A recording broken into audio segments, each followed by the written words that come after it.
Hello, everybody.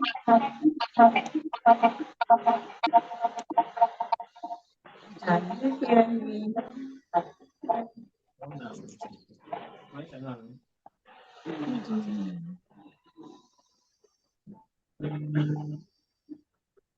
Mana Zoom use go before I brought later. Be na akuchaga. You might need block for your phone video. So it's on block. I mana. Yeah. Yeah, like when you can check here. He doesn't know. Even there. I'm mostly picture. Okay, video and after. I actually use the real picture. Oh, the facilitator. Oh, the facilitator. Man, yeah.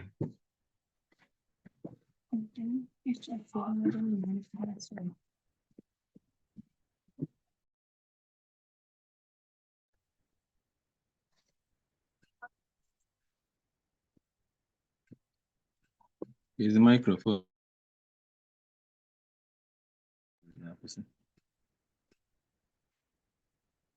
Get yourself now.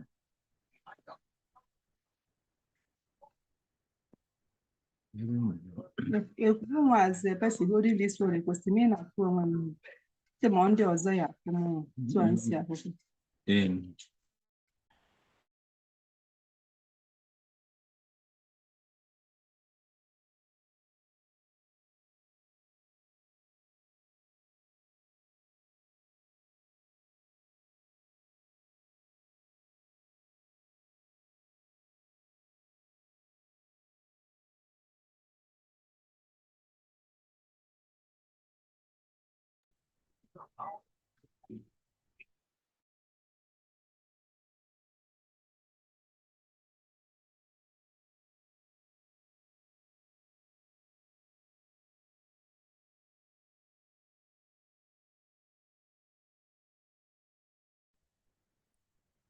Hello, good afternoon, everyone. Good afternoon, and thank you for joining. How are you doing today? How are you doing today? All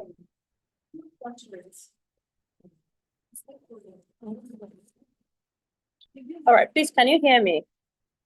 Yes, we are from you. Okay. Let me get to my. So you can put it on. All right, can you just use one word to describe how you're feeling today in the comment section? Fabulous, wonderful, excellent. Let me know how you're feeling in the comment section. I'm feeling awesome. How about you?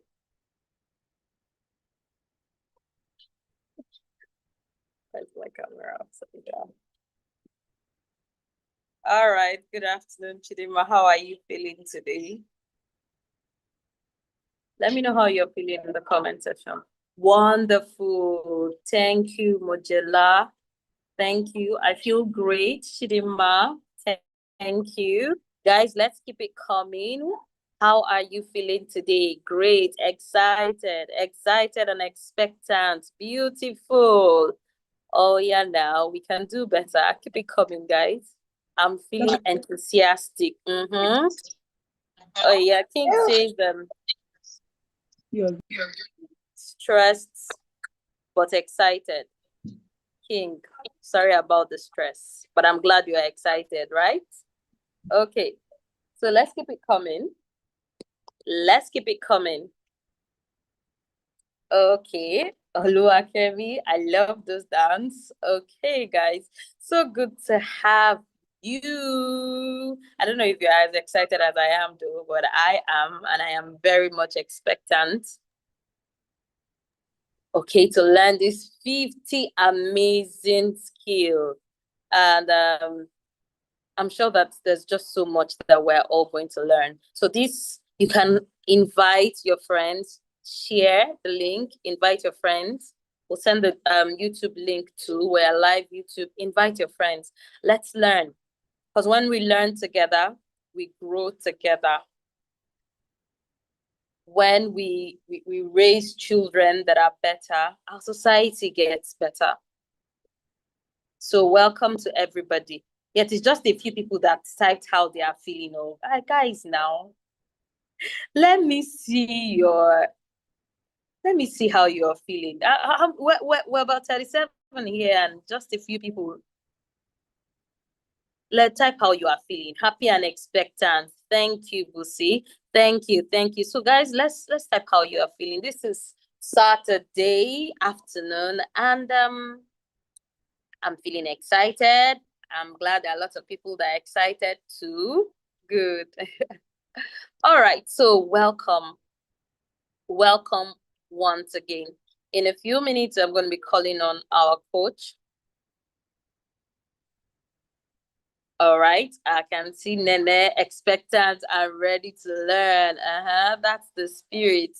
Thank you. So let's also try to participate with your comments. You know, this is a virtual program, so you don't get lost. When something hits you, just type it, okay? Or use an emoji to express yourself when something stands out for you. When there are some points that stand out for you, to type in the comment section so that people that are just joining would also be a part of it. So if you are ready, let me see your thumbs up in the comment section. If you are ready, because we're about to call on our coach to come up and take us. So if you are ready today, let me see your thumbs up in the comment section. Okay, beautiful. Okay, it's only Oluwadamilola that is ready.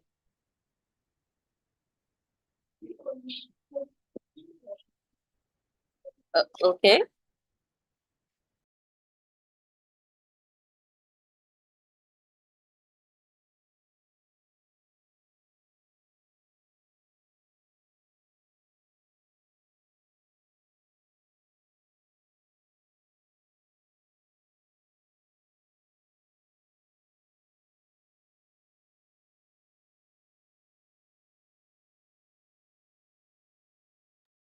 Keep it coming, keep it coming, keep it coming. Okay. Oh, thank you, Ruth from South Africa. Keep it coming, guys. Keep it coming. Good. Thank you. All right. So today we're looking at 50 personal development skills, right? Oh, thank you, Chidiziem Chukubeze. I'm happy to be here. I'm happy to be here too. Yes. All right. So before we continue, I'd like to ask, right? We're going to be learning 50 skills. 50 skills today. 50 personal development skills today.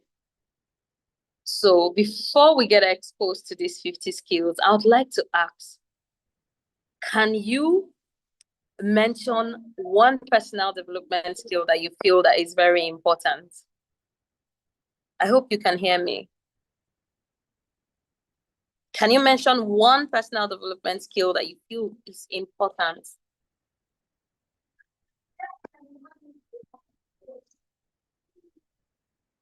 Anyone? Yes. One personal development skill. Self-awareness. Beautiful. Thank you, Oluwadamilola, for that. Self-awareness, good. Self-mastery, amazing. Resilience, good. Goal setting, I kind of like this, guys, right? Communication skills, empathy, problem solving. Keep it coming, guys. Keep it coming. Keep it coming. Keep it coming. Don't stop now. Don't stop now, please. Self-confidence, yes. Emotional intelligence, yes. Self-confidence, yes. Financial management, good. Emotional intelligence, Let's keep it coming. Let's keep it coming. Let's keep it coming. It's not up to 20 yet, so we're learning 52. Okay, responsibility, critical thinking skills, good. Yes, responsibility. Good listener. Yes. Let's keep it coming. Let's keep it coming. You know, the beautiful thing about these skills is the fact that as we want to teach the children, we also must imbibe them as parents and teachers. Positive self-esteem. Yes, good. Positive self-esteem. Time management. Yeah, time management. Very important.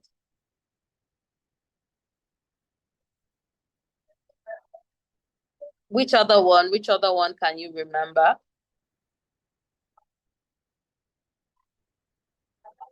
Energy management. Okay, thank you, Chidima, for that. Energy management, emotional intelligence, listening skills, public speaking skills,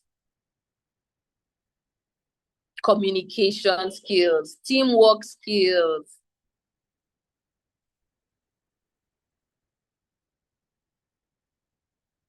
Teamwork skills, that's amazing. You see, there are just a whole lot of skills. Negotiation skills, yes, entrepreneurship, very important.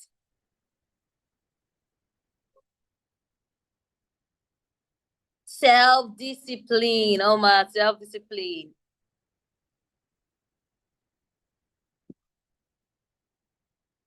Good. So I'm glad that a lot of us are aware of these skills already and how important it is. Now, it's not just that we want to raise children who have these skills or empower children with these skills, is that you will learn these skills and learn to apply it to yourself. All right?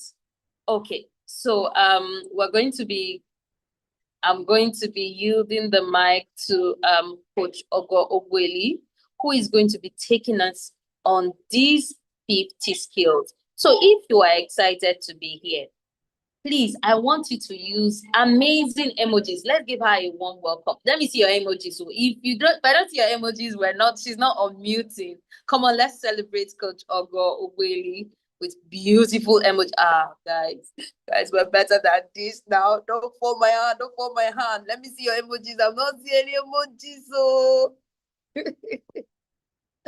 let me see. Okay, thank you. Oh, thank you, Amara. You just saved me. Thank you, Chidima. Come on, guys. Let's keep it coming. Let's give her a warm welcome. Thank you, Teresa. Thank you, Maureen. Thank you, Chinyere. Thank you. Thank you, Omar. Thank you. Good. Now that's how we welcome our coach. Welcome, Coach Ogo. I yield the mic. Thank you so much. Please, can you hear me? Good afternoon, everyone. Yes, we Can you hear me, please? You can hear me. Oh, yes. Oh, my goodness. Yes. Good afternoon, everyone. Oh, loud and clear. Thank you. Welcome to this amazing time of learning. First of all, I have to apologize for starting late. It's been because of technical issues. We are all learning this tech thing. So if you think that, this tech thing is difficult, so I don't know what I'm doing with it, we are all growing. We are all figuring it out. So I kind of got stuck somewhere, and that's what I've been working on. Thank you, Coach Christine, for holding the call until now. So we are about to start. I am super excited. I can see everyone on call. Thank you. Thank you for taking out time this afternoon to come and learn with us. Learning is always fun at PDAC Foundation, and I know that you are not going to be disappointed today. So let's get on. We are going to be learning 50 skills, 50 personal development skills. And normally we teach these skills to children, but now we are expanding our reach to parents, teachers, coaches, and mentors of young people, because we understand that we are all stakeholders in the personal development of our children. That is why we have included the parents in this. We have roped you in.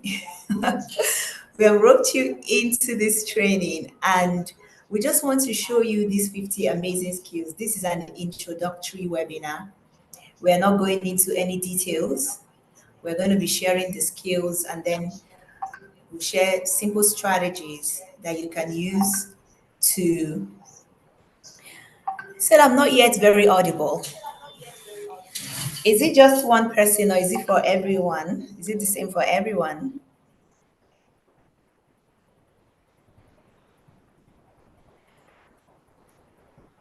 Oh, I am. Maybe it's your network. Can you just, if you can just get to airplane mode, turn it off, turn it on. If you're connecting with your device, just turn on and off the airplane mode and you will hear me.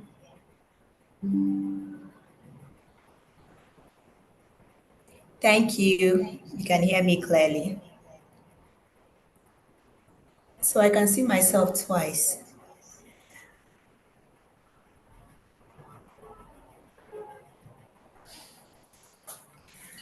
Okay.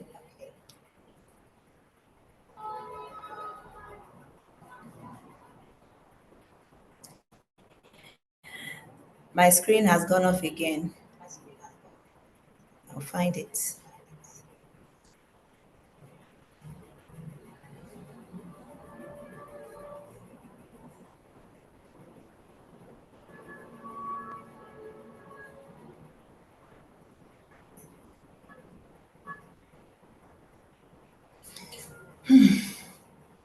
Coach Victor.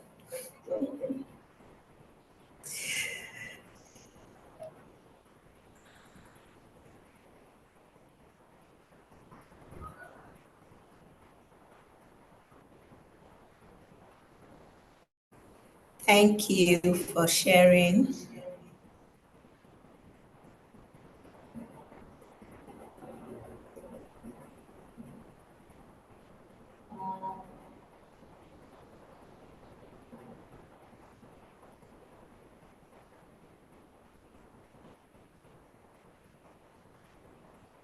Unfortunately, this is not bold enough.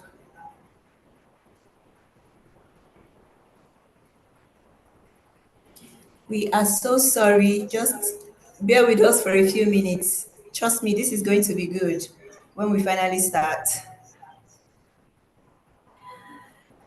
Coach Victor, the screen is too small. Please stop sharing. Let me try again from here.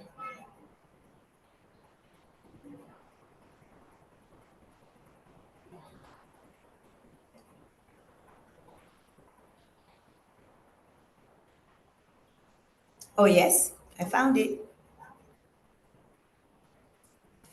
Okay, thank you for your patience. And I am back.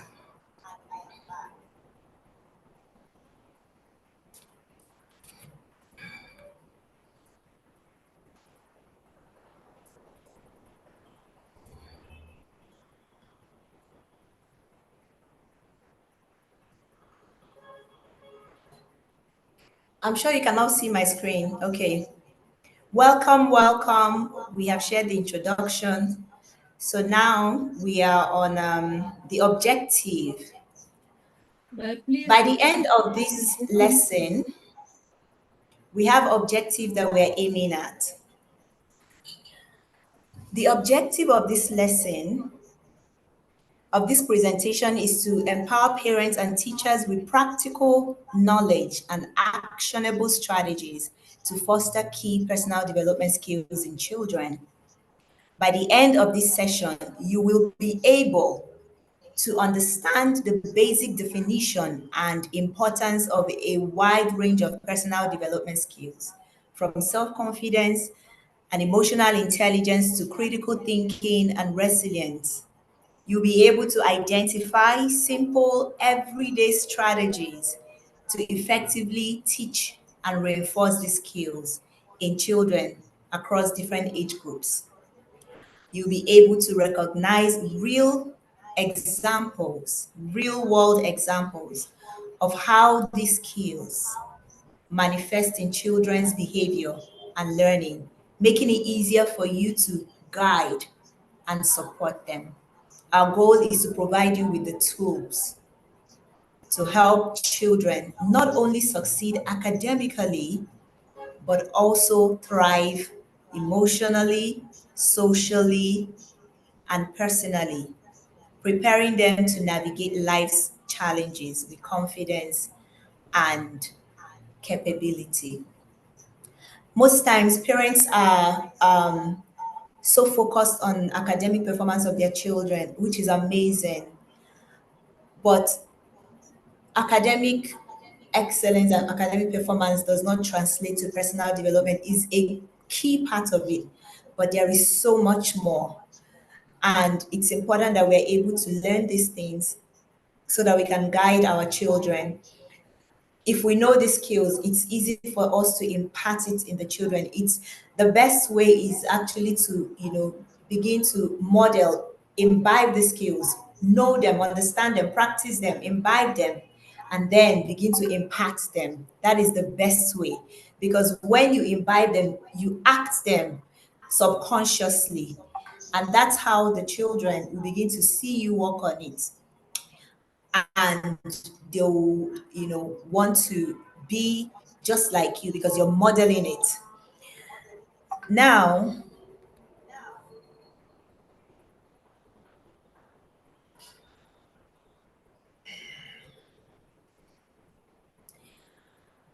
the first skill that we're going to be looking at here is self-confidence.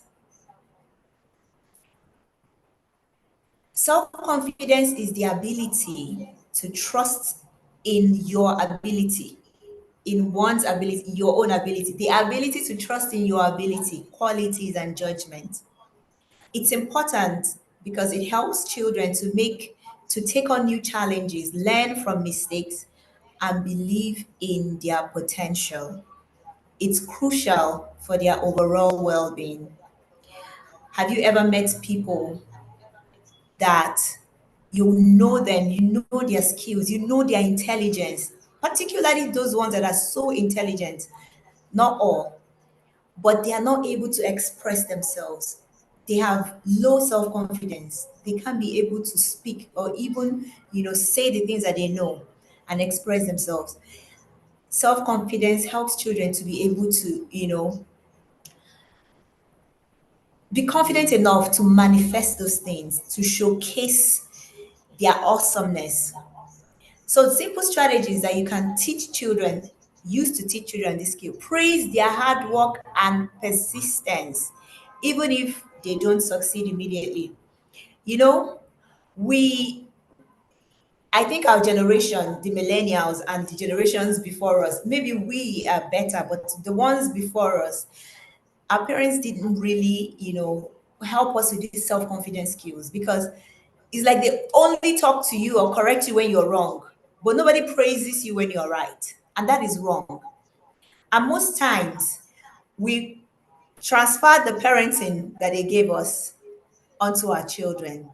So take an inventory of how you work with your children. Do you only talk to them when you feel that you need to correct them? They didn't do something right. You have to correct them, which is right. But how about when they make the effort? Not even succeed completely, but when they make the effort, do you praise them? That is a way to boost your child's confidence.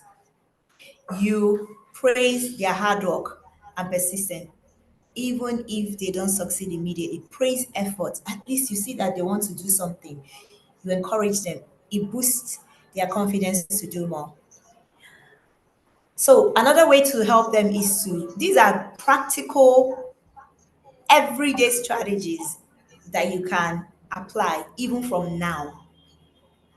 So observe the little things. For you to be able to do this, you have to be observant. Observe the little things, the little effort. They tried to wash plates. Yes, they didn't wash it well, but they tried to wash the plate. Commend them for even trying. Tomorrow they'll be, then you can correct. After you commend, you can now correct. Don't just go straight to correct. They'll be like, I'm trying to help you, mommy. Tomorrow they won't even bother. Another way you can, apply this is by giving them tasks that can tasks that they can accomplish to help them build a sense of achievement. Just give them little things to do. Okay, just fix the bed. Just arrange the shoes by the shoe side. Just arrange it. Simple things. And when they finish it, oh, well done, especially the younger ones. Well done. It boosts their confidence. Tomorrow, when you now increase the work, they want to do more. But if you don't start with little things, maybe your 4-year-old, you tell the 4-year to arrange the whole sitting room.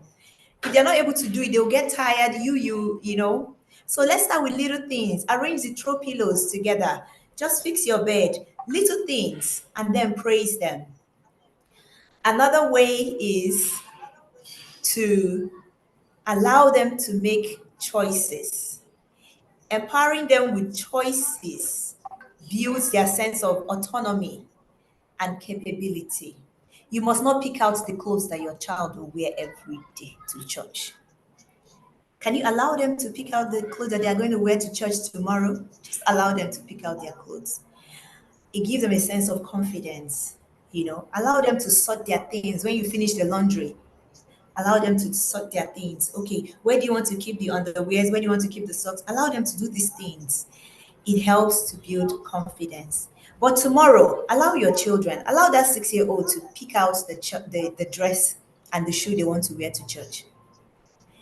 If it's not wonderful, you can now make a few, correction, but allow them to do, even if it's to pick out the shorts or the trouser or the top or the shoe, let them do one. Let them know that, oh, I picked out this thing by myself. It has a way of boosting confidence. It's in the little things.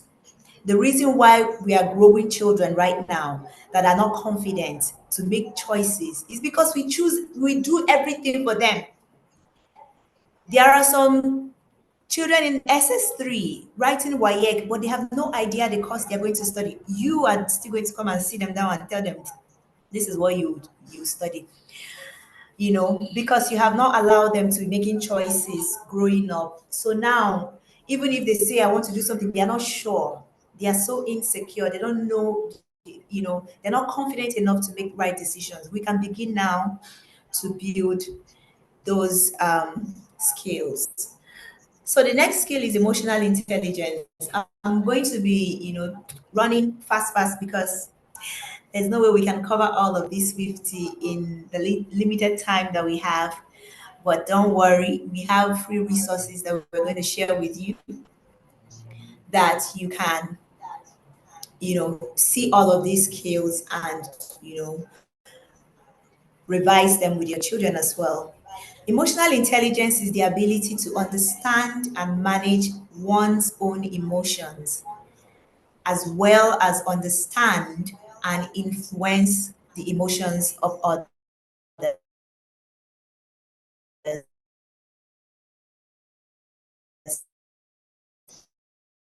So, is ability to understand your own emotions first.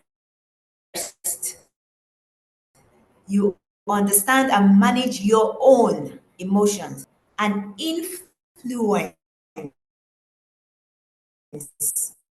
You cannot manage another person's emotion. Remember, I'm talking about understanding and managing your personal emotion. But when it comes to others, you can only understand their emotion and you can only influence their emotion. You cannot manage another person's emotion. It's their personal choice and decision. But you can understand and manage yours. And when you understand those emotions, when you see it in others, you'll be able to understand it. And because you're able to manage yours with the skills that you know to manage your emotion, you can now influence another person to manage their emotion. Emotional intelligence is simply that. Understanding your own emotions sad. When you understand that you are spraying the situation or the circumstance, but at least you understand what you're feeling and you can say, this is what I'm feeling.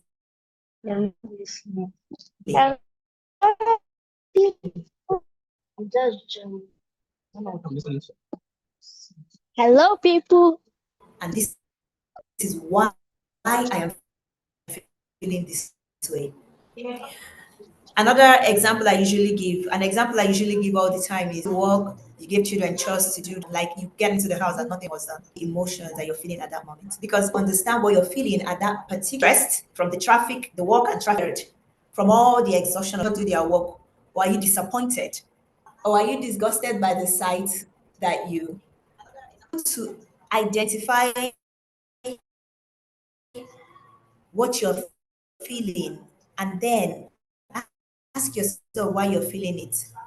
That is one of the basic foundations of emotional intelligence. If you can be able to master that, you'll be able to manage your emotions properly. Because now you know what you're feeling and you know how you can manage it. So one of the first steps and strategies you can help with your children is help them to label their emotions, help them to identify and name their feeling. What are you feeling right now? Are you feeling frustrated? Are you happy? Are you excited? Are you sad? Are you scared? That's emotion. Then, from labeling, this is also part of the comes in when you're now aware that this awareness. You see, this personal development thing is something that we are doing and feeling every day. But because the network. So, how is the network now, please? Can you give me an overview? Can you hear me? Please let me know in the comment section. Can you hear me? Oh, you can. Be stable. Oh, someone said it's perfect. Joy said it's perfect. All good. Okay. Thank you. Thank God. So we can continue. Where what did you hear last? So that I'll know where to go back to.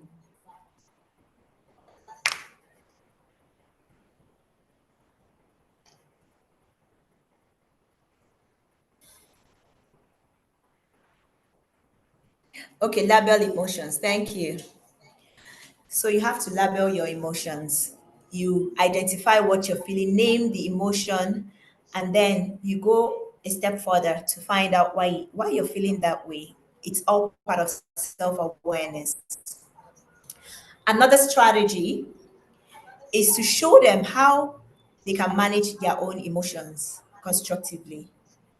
There are techniques that you can use that we get some of those things, you know, like a mindfulness, just to understanding what is going on around them, understanding what caused the situation and how to be able to, remove yourself from such situations or to even be able to reframe whatever it is that caused it, because you might just be thinking the wrong thing and it's making you feel the wrong way. Another thing is to discuss these feelings in stories and movies. So when you're watching movies together and you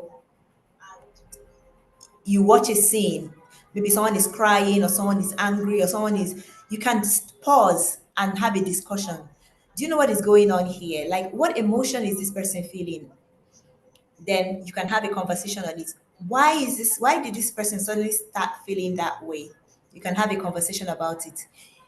This will help the child to be able to connect, you know, actions and emotions, because something triggers something, and then to be able to also learn how to calm the situation. So these are simple strategies that we can actually begin to apply immediately. Then there are coping techniques and mechanisms like deep breaths, counting to 10 before responding, talking about your feeling. Particularly, let me say this one to adults in this place. I've had to learn this. When something happens, when something happens, you know, maybe someone says something, I used to be, I'll just respond because I have something to say. But most times, I've realized that most times I'll say something that later on I'll start feeling bad. I shouldn't have said it that way. But because my emotions was hurt by what the person wrote, I responded immediately with my own emotions. So now I'm telling you, no matter what it is, I always give myself time to respond. I'm no longer in a hurry to respond to anybody. I'll just tell you, don't worry, I'll talk to you tomorrow. If it's a message, I'll just close it and leave it. I'll sleep over it. Maybe by the time I'm waking up in the next morning, you know, I'll realize that I'm no longer feeling that way. So my response will be better. My response will be neutral. Since I started practicing this, I don't have to keep emotions and then I'll come back and say I'm sorry and then respond later than respond with so much emotions and then apologize all of us. And we can teach our children as well. Another very important skill, he goes succeed. Did because they know exactly where they are going. So if you're going to work, the reason why you actually get to your office that morning or that afternoon is because you left your house with a goal. The goal is I'm going to the office. And now you navigate your way to that place.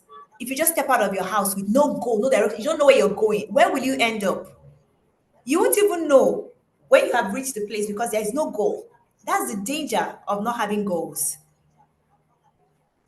Because when you ask people, what is your goal for 2025? Or what is your goal for the month of September?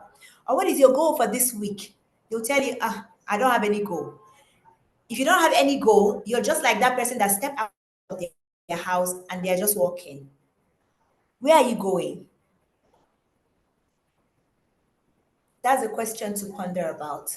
And I believe that by the time we finish this class, you sit down and write some goals and be intentional about pursuing them because you're just wondering if you don't have goals. And that is why it takes a lot of people like many years to be able to achieve something that they would have done in 1 week or 1 month or 1 year because there is no goal.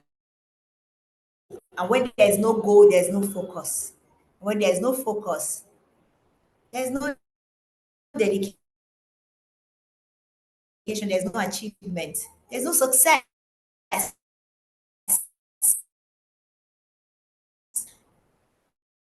So goal setting skill is vitally important.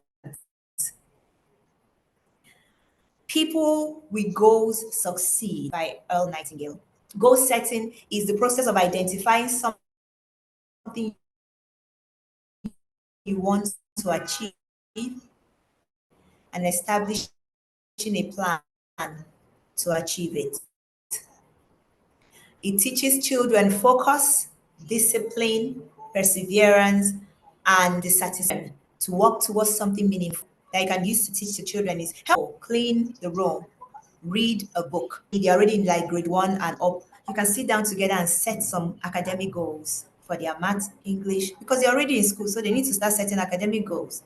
That's why we teach children academic goal setting so early, because if they understand the impact, if they understand the importance and impact of goal setting for simple academics, then they will carry it on into their life goals and other things that they do.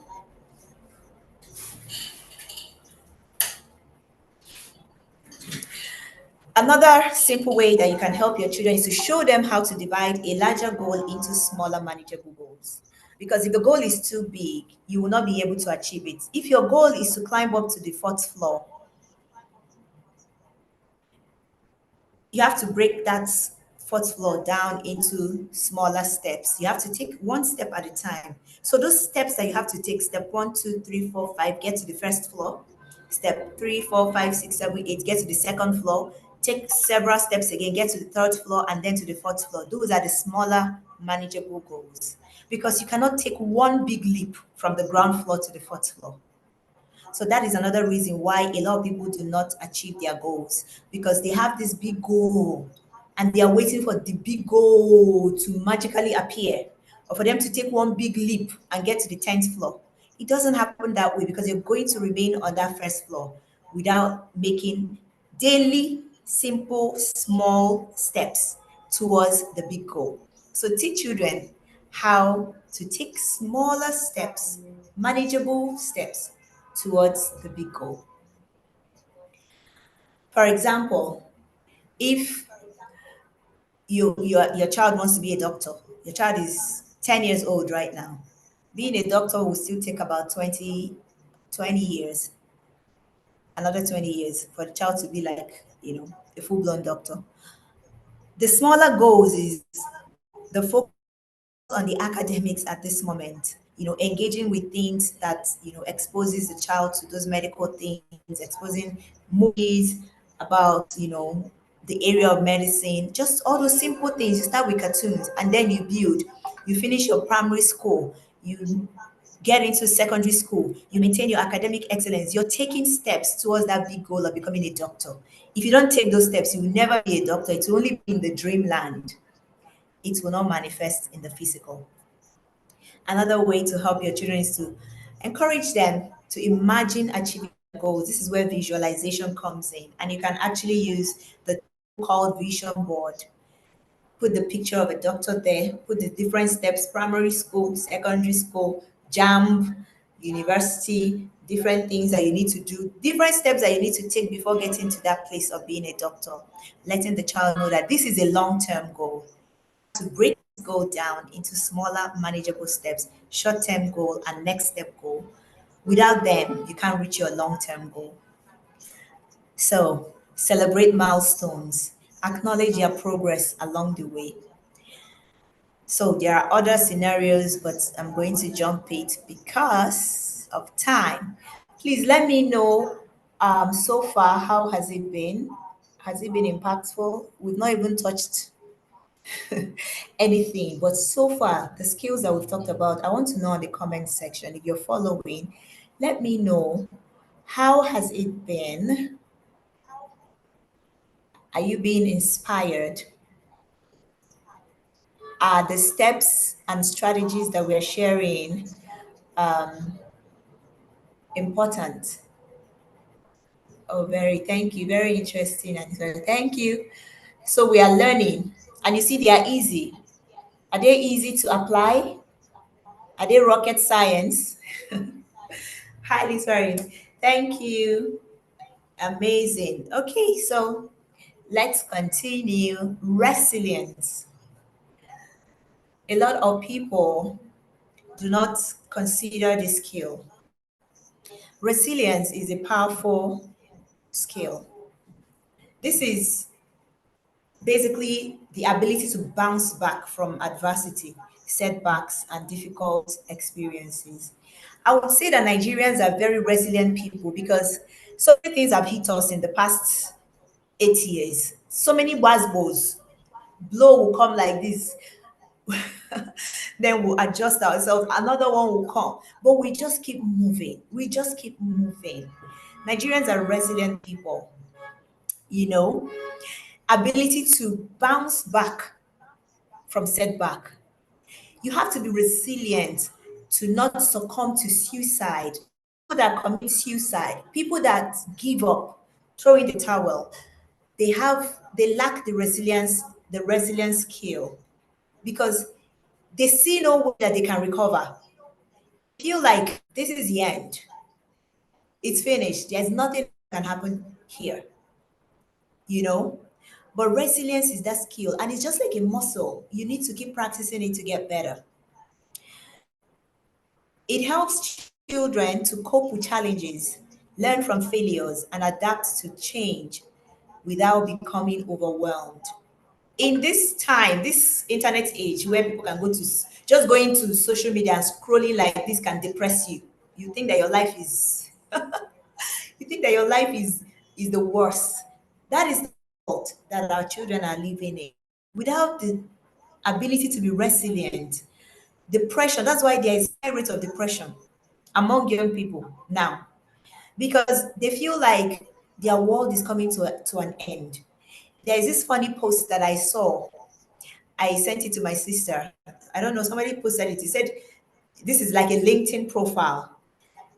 They put the picture of the same person twice. Under the first one, they said jobless, jobless, no job. But under the second picture, if you see what they wrote, AI, this one, this one, this one, this one. If you see the skills, you see the competencies that they listed out. But in real life, the person is jobless. And then I went to read the comments, and people were like, that when this LinkedIn thing came out newly, like they thought that their world was like, is only in their house, that nothing is happening. Because when you read some people's professional profile, you would, you would think that there's nothing for you. But some of those people, in reality, you're better off. So that is the thing about social media. People will bring out what they want you to see. When was the last time you woke up in the morning when your face was still looking somehow like this and you came out to make life? It's not when you have your best makeup and you look at yourself and you're looking cool. That's when you show your camera to talk. That's the world of social media. And that's the world our children are in. And if we don't teach them these things, when they come out, they'll feel like they're not making any progress. There's nothing I can do. They will begin to draw back, get into depression, withdraw themselves, and just give up altogether. So, one of the ways you can help your children, instead of solving all their problems for them, guide them to find their own solutions. Stop doing everything for your children. Do you know, I'm not trying to compare, but I can't remember, my mom never visited me in uni. If it's time to go back to school, they'll give you money. You pack your bag and go back to school. But now, parents will enter university. I'm not talking about secondary. Let's leave secondary school alone. But secondary school, we used to take transport. Primary school, so we used to walk, climb mountain, hill, cross two major roads to get to our secondary school. You know, we had that thing. Of course, the society was but then, so I'm not going to encourage people to do that. But there are things that you can still allow your children to do for themselves. See that your child that is in Covenant University, if you have children, older children, and you live in Lagos, have you ever allowed that child to come back to Lagos by him or herself? Or must you send driver? In fact, sometimes you're not even sending driver, you go by yourself to go and pick a university student. Let's help ourselves and help our children. Don't do everything for them. Teach them, guide them to be able to do these things. Help them understand that mistakes are opportunities for learning and growth. I teach my children that mistake is good. If you don't make that mistake, how will you know that this path is not right, that you don't follow that path? The goal is for them to be able to rise up and try again. not to just give up, or you do it for them and they won't have to, strengthen that muscle of resilience. Teach them to identify what they can change and what they cannot change. This is a skill that even us parents, we need to learn. There are things that we can be able to change, things that we can be able to control, things that you cannot control. Those ones that you cannot control, leave them alone. Because if you start worrying from today till whenever, you just be hurting yourself. There's nothing you can do about it. If somebody chooses that they're not going to talk to you, not my friend anymore, you cannot control another person's emotion, but you can actually control the way that you respond to that person's, emotions. You can decide to ignore. You can decide to just be nice. You can just decide to, whatever. What you can control is what you should focus on. We should teach young people that, to be able to identify. I think that's the serenity. Is it the serenity quote? God, teach me this, to know this and to know this, and then to know the things I can change, things I cannot change, and to be able to know the difference. It's something that we need to teach our children. Things that they cannot change, they should not kill themselves over it. They should just leave it alone. But things that they can change, things that they can control, things like their attitude, things like their thinking, their thoughts, things like their words, things like their emotions and their actions, they should focus more on them. The final one is show them how to handle your own setbacks. By the way that you handle setbacks, they will be able to learn from you. How do you react when those things happen? Do you just fall apart? There are some parents that are drama queens, usually moms. They'll just fall apart in front of the children. I'm like, what do you want the children to do at this point? So let them know how to respond. And tomorrow, when such situation comes, they remember the model that you've shown them, and then they can be able to act the same way. Empathy. Empathy is seeing with the eyes of another, listening with the ears of another, feeling with the heart of another. Empathy is different from sympathy. Empathy is feeling what another person is feeling, being in the person's shoes. Sympathy is being sorry for somebody is sad. Oh, you're sorry for the person. But empathy is feeling what they feel, putting yourself inside that person's shoes. That's what empathy is. The ability to understand and share the feelings of another. It fosters kindness. When you teach children empathy, they will be able to understand what somebody else is feeling, and they can be kinder, they can be more compassionate. It helps them to build strong social connections. It helps children resolve conflicts peacefully and be good friends because they understand what that friend is doing, is feeling. They are able to, okay, what they did is not good. I don't, if it's me, I won't feel, well about if they did the same thing to me, it won't feel good. And then on that, knowledge, they can be able to respond appropriately. Let's teach our children to be empathetic. Empathy, we need more of empathy in our world. One of the ways you can do that is to encourage them to consider other people's perspective in different situations.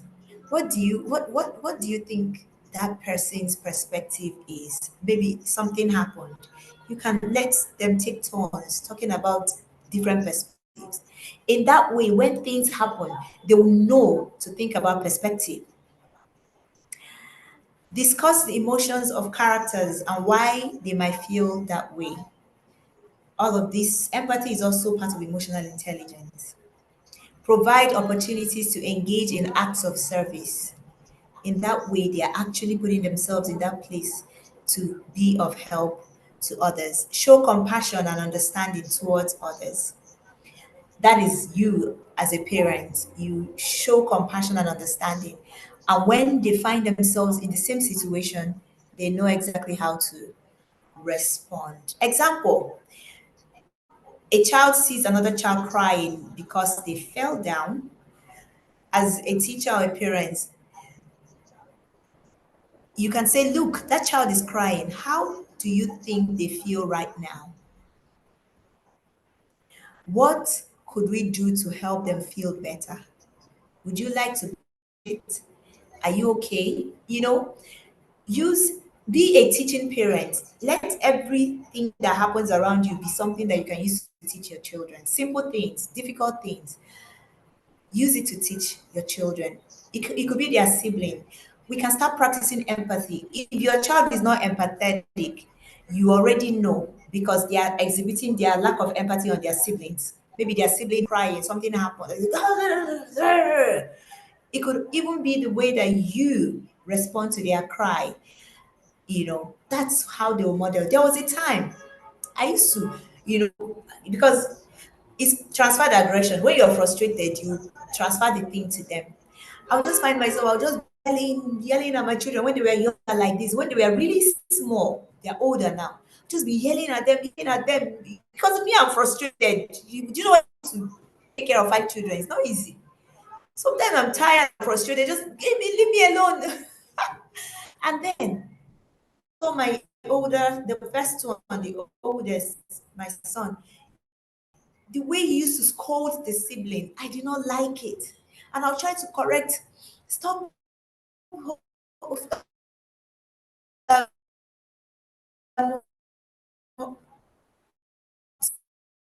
scolding your siblings that way. Until the Holy Spirit told me, I'm a Christian, I'm a person of faith. I understand that there are so many, it's a mixed congregation. So I'm just sharing based on my background. The Holy Spirit said to me, you're trying to correct him uh, from what you are doing. If you want them to stop, if you want him to stop yelling at his younger ones, you too to control yourself and stop yelling. The way you speak to them is the way he will speak to them because that's what they are seeing. And I had to fall on us automatically. We learn them, and that's why we are here. We learn them. Let's go to the next one. Gratitude. Gratitude is a powerful readiness to show appreciation for and to return kindness for the things done. It fosters positive emotions, improves well-being, strengthens relationships, and helps children appreciate what they have and what has been done for them. Oh my goodness, this is breaking again. Network be stable.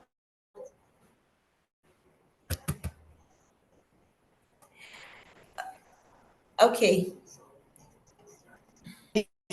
now, because this gratitude skill is very, very important. We need to teach our children how to be grateful and to show it. If not, they will have entitlement mentality.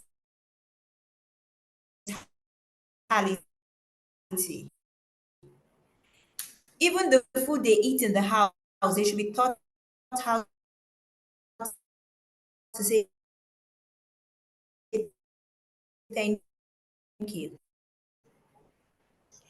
Even when when you pay their school fees, you know that is your responsibility as a parent. Teach them to say thank you. Because if you don't, they will take you to the society and they will feel that everybody owes them something. Nobody. Okay. Can you still hear? Somebody hear me? Someone hear me now? Can you hear me? Okay. Thank you. I see.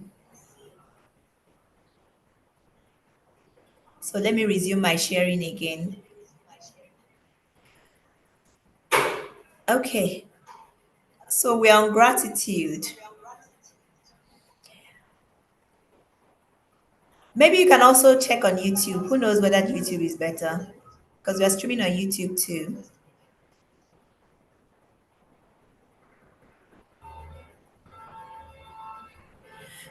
If we don't teach our children how to be grateful, they will have that entitlement mentality. They feel like the world owes them everything, but nobody owes nobody nothing.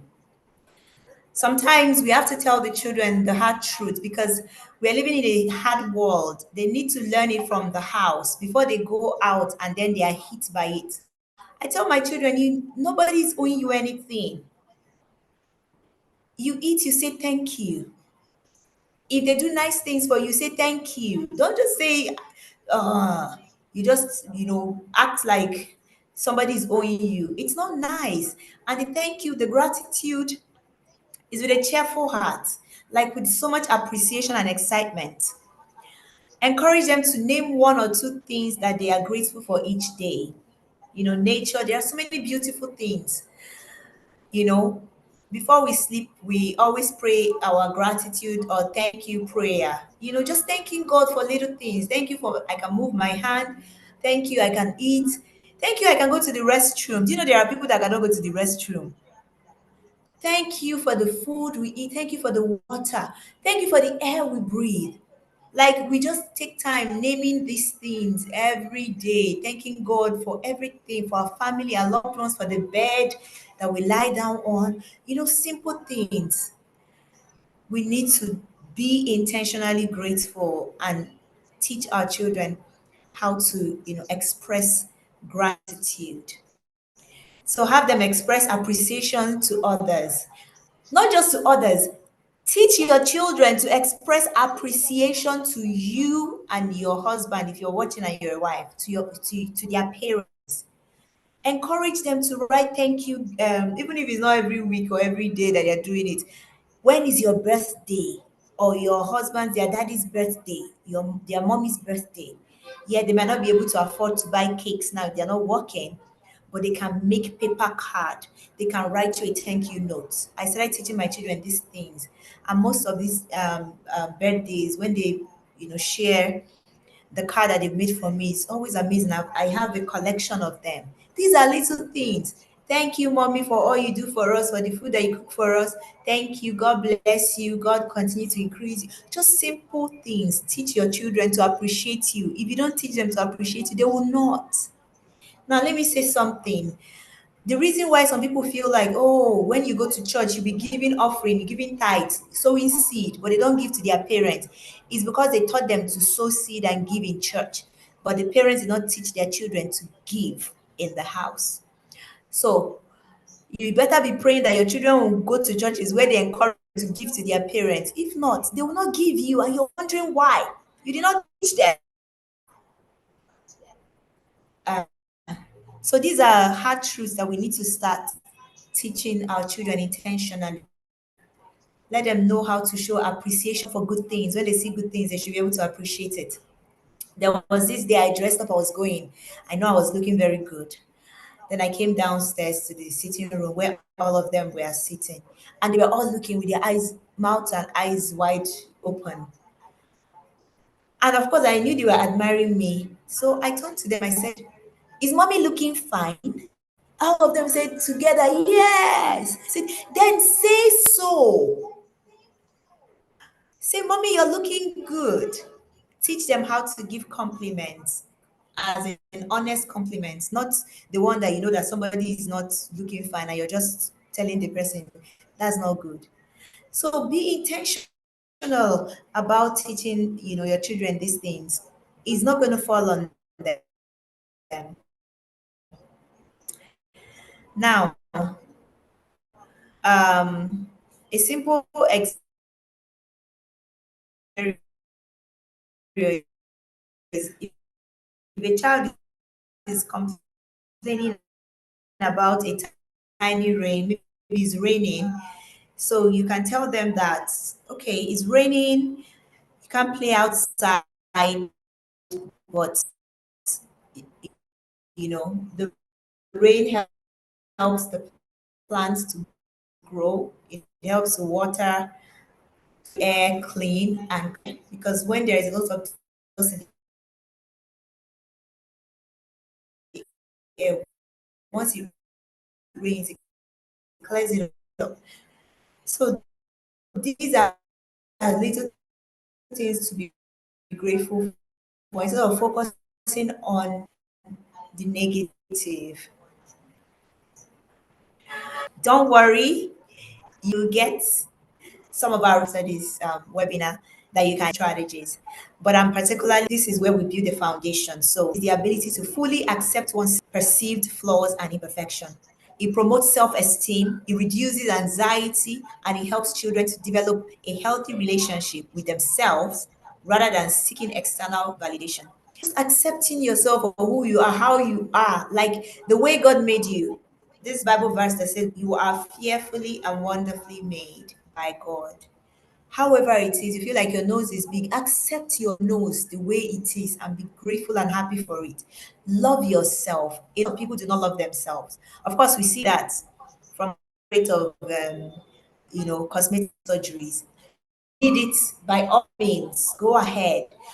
Sometimes it's because of lack of self-acceptance. That's why people invest heavily in it. And now there's going to be so rampant. People are seeing it online everywhere.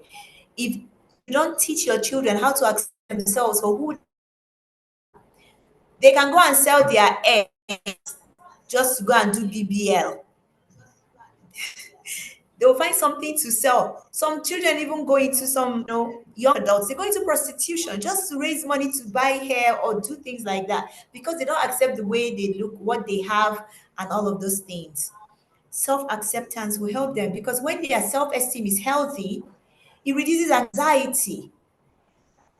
They don't have the need to prove themselves to anybody or to get external validation to be who they are supposed to be. So this is very important. And simple strategy that we can use is praise their kindness, their efforts, and their character over physical appearance and achievements. A lot of parents do not praise their children when they exhibit, good values and character. They just overlook it. When they show things like kindness, and all of they just overlook it. But then they bring their grades and they have all A's. Hey, see my child, see my child. It's not that you will not praise your child for their achievements or their physical appearance. You see this fine girl I saw today, like this morning, the afternoon, very lovely figure eight, fine. It's wonderful to appreciate those things in your children, but also make sure that you praise their character because the character is really who they are. Their kindness, their gifts, their talent, bring out those things just when they do with their empathy, attitude. I love the way that you're so grateful. I love your kindness. I love the way you take care of your siblings. Well done. Once you praise that character, they will continue to pray to work on it. But if you don't praise character and you're praising appearance, they will only be focused on how they look on the outside. They will not work on the inside. I remember my son is studying in the US. I remember when he was about to travel, he was still young and all that. And I used to say, when I'm on a call with my sister or my mom, I'll just be saying it for him to hear. I trust David. He's responsible. When he goes there, he will do the right thing. He knows who he is. I'll be saying it for him to hear it on the background. As in, I'm not looking at him, I'm just saying it, but he's hearing. If you praise your child's character, good character, they magnify it, they keep working on it because they want to make you proud. And in fact, if you're not praising the character, it's better that you're not praising the character at all than you are using words to kill their behavior and the character. Is even worse. Look at this child, simple thing you cannot do. What can you do? What, you're just damaging that child's, ability to accept themselves and the things that they can be able to do. When they go out there and they have the opportunity to contribute, they'll be hearing your voice. You are useless, you can't do anything. See, simple thing you cannot do, and they'll make mistake. Let's be our children's highest cheerleader. I'll also jump some other skills. Adaptability, it's kind of related to resilience, but adaptability is the ability to adjust to new conditions, situations, and changes. Things change. The way that we're able to adapt, move from rainy season to Hamatan and come back again. You adapt, and your adaptability shows, you change things to be able to adapt. Now that we're in rainy season, when you're going out, you have umbrella or raincoat or something because you're adapting to the season, you're changing things. When we return back to our dry season, there are things that you change as well. So we have to be able to teach our children because it helps them to cope with unexpected events, new environments, and evolving challenges, fostering flexibility and problem solving. They have to be able to know how to navigate things. Like you tell them to go a straight line, and then they get to half of that line and see there's a roadblock. They should be able to know that they can actually look around to find another path to still connect and not just to get stuck. Help, adaptability. Simple strategies that you can use to teach is to help them understand that sometimes plans change and that is okay. Some parents do not accept, some adults do not accept that, okay, we had this agreement right now, but things have changed. Can we renegotiate terms? Some people will not be able to shift ground. They are just set like cement. They are not like willows. Willows are trees that even in rainy season, in windy weathers, they can bend down to 180 degrees, but they will still stand. They are flexible, they are adaptable. Even during hurricanes, you see them still standing. Even after bending and staying in that position for hours, they can still get up without breaking. Let us, have that adaptability mindset. Expose them to different activities, food, and places. That's why it's important to take your children around. Don't just lock them up. Let them be able to experience other cultures, events, different places, and all of those things. So that when they are now on their own, they will not feel lost. When we are in uni, there were children, as in students, that year one, they are just crazy. Like when in their first semester, you see them wearing long skirts, acting churchy. Second semester, they are wearing the shortest skirt with boyfriends everywhere. They were shielded. They were not allowed to be able to see these different perspectives, different life, different things that happen. Just expose your children to different experiences so that when they come out in the real world, they will not be lost. Adaptability skill also enables them to be like that. Self-reflection is part of self-awareness. Self-reflection is the ability to consider one's own thoughts, feelings, and actions and to learn from them. You know, do you reflect? By the end of the day, do you actually lie down on the bed and ask yourself, what happened today? Maybe what are the things that happened today that made me happy, that made me smile? What are the things that happened today that made me sad? The special things that happened today. That is self-reflection. Do you know that a lot of people do not reflect? They don't have time to reflect. Their life is too busy. They cannot pause to reflect. Self reflection helps children to understand their strengths and weaknesses, learn from their experiences, and develop a sense of personal growth. What are the things that make you happy? What are the things that make you sad?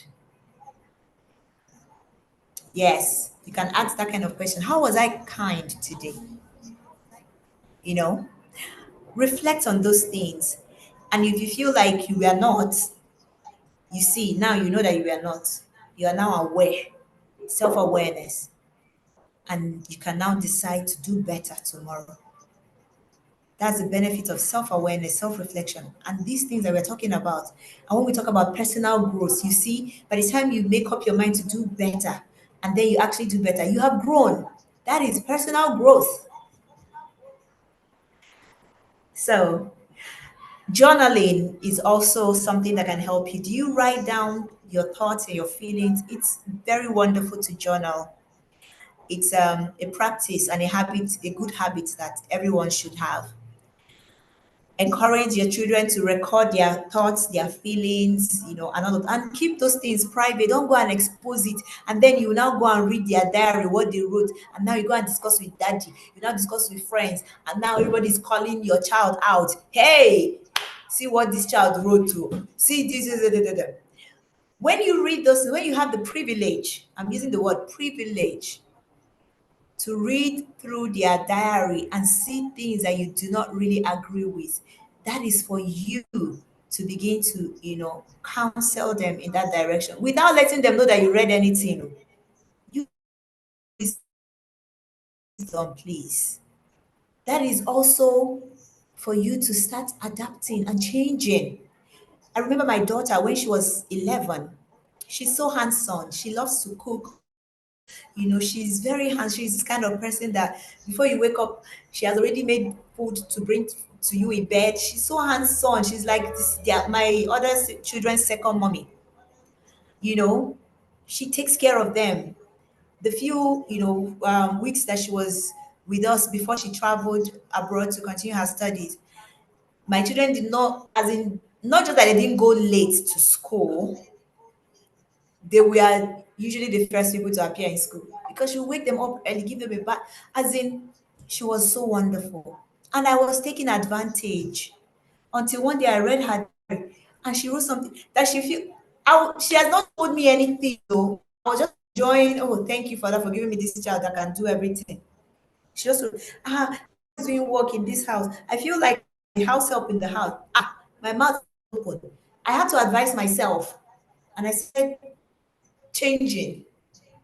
You need to learn to change as well, parents, So when you're able to, see them, or when they are able to share their thoughts with you, don't shut them down. Have the humility to listen and to also, change if you need to. Positive thinking. This is the practice of focusing on the good in any given situation, leading to a more optimistic outlook. It improves mental well being, improves resilience, it improves problem solving abilities. It helps children to face challenges with a hopeful mindset. We need to teach them how to be hopeful, to be optimistic, not pessimistic, to be hopeful. Okay, this did not work out. Another thing, we'll try again. It will happen. Or they will have the mindset that it's going to happen. I can do all things. That's why these affirmations are very important. They foster positive thinking. I can do all things through Christ that strengthens me. I am courageous. I'm strong. I am able to do this. It fosters positive thinking. One of the strategies that you can use to teach children this skill is to practice gratitude, as mentioned before. Help them find the good in every challenging situation. There is always a silver lining. There is always a silver lining in every situation. Help them find that no matter how small it is, pull it out and let them see something positive out of it. Encourage them to repeat positive statements about themselves, like some of these affirmations I just mentioned here. And then be mindful of overly negative conversations around your children or media. Some parents, they will now be watching all those their short, ugly things that some people put out there, and you allow your children to be watching those things. They are, in the bid to protect your child, to put fear inside your child, so that you will prevent the child from doing something. You expose them to this content and they begin to create negative mindset. That is manipulation and control. And let me tell you what it is in simple terms. Is witchcraft. You think that witches are the people that fly around at night. Witchcraft is manipulation and control. You're trying to control another person's, behavior and outcome. And you're now exposing them to some information, negative information, things. You're just speaking negative. Oh, this one, these people are bad. These people are bad. You just end up creating children that are negative. Any small thing, they are speaking negative things because you just keep, See, why don't you teach your children about divine protection? Teach them about angels. If you're afraid that if they go out, something bad may happen, that they will kidnap you, they will kidnap you every time you're showing them video of people that they kidnapped and killed. Why can't you teach them about the protective power of angels? Why can't you teach them about those things instead? Instead of filling their minds with negativity that will affect them in different other areas of their lives. I teach my children about angels. I tell them when they are in difficult situation, we tell them you can shout and call for help. I tell them, if you shout and you look around and you see that nobody is coming to answer you, don't even, mommy is not even there. Call the name of Jesus,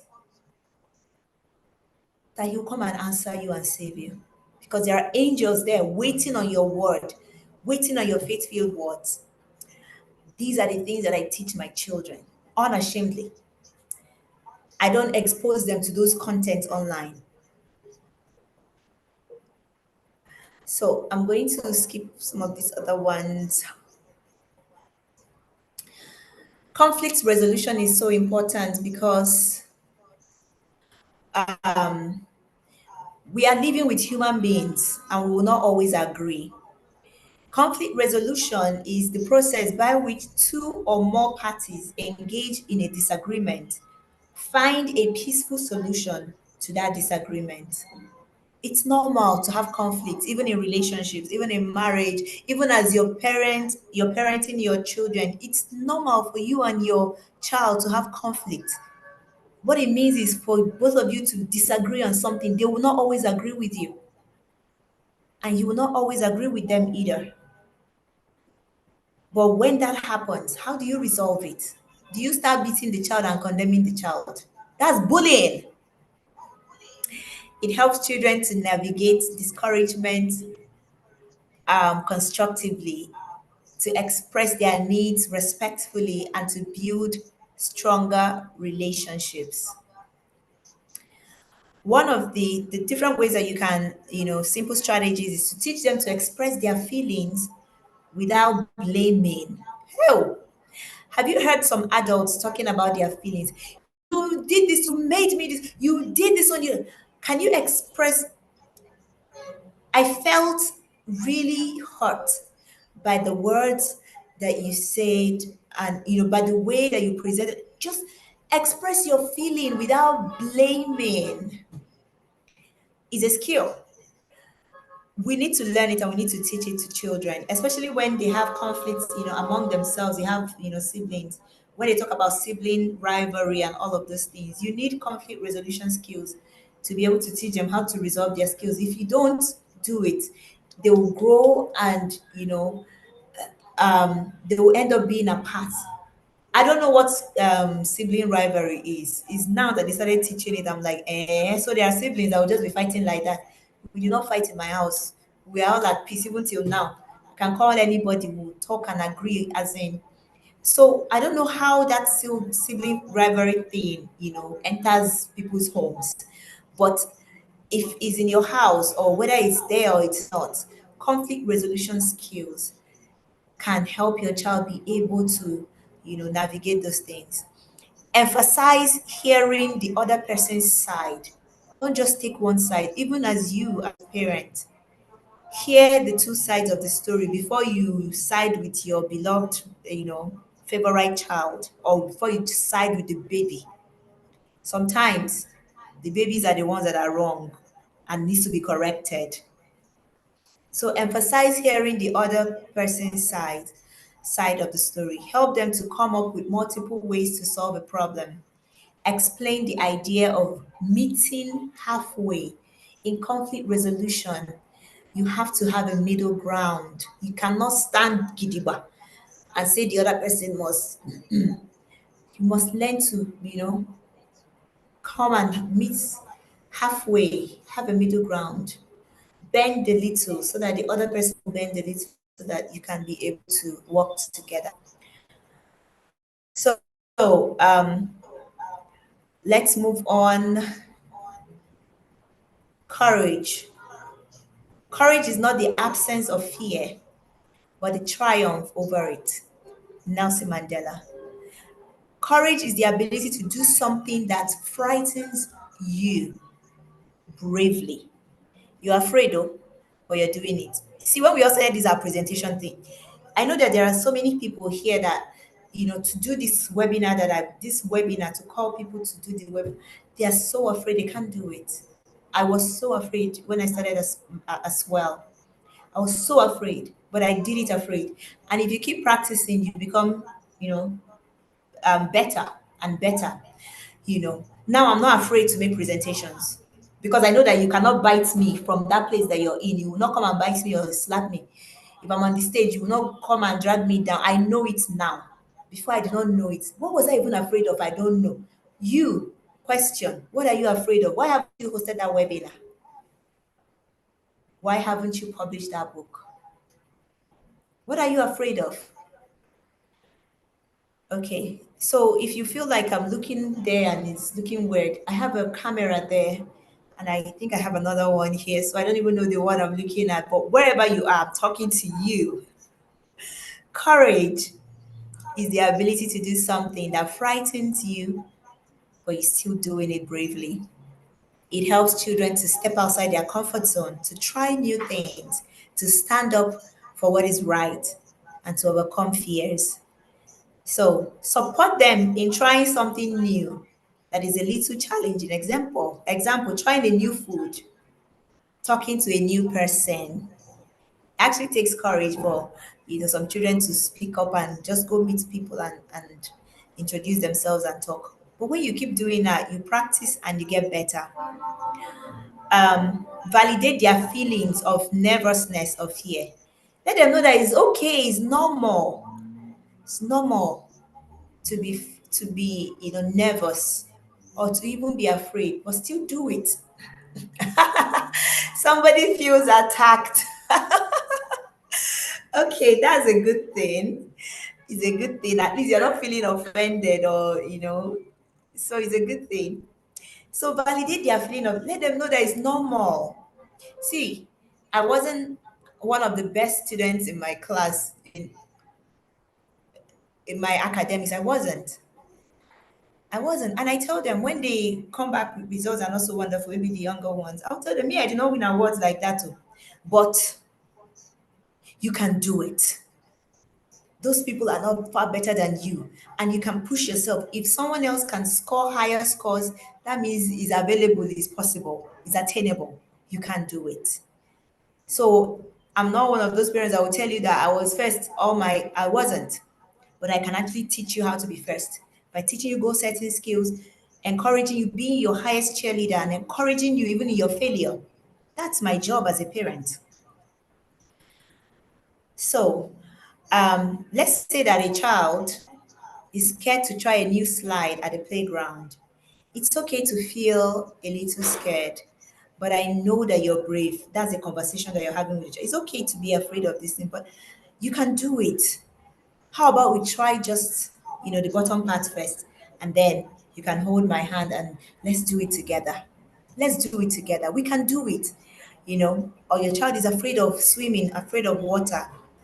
You can do it to start by little, little, put your legs, coming together. Let's do it together. Before you know it, they are pros.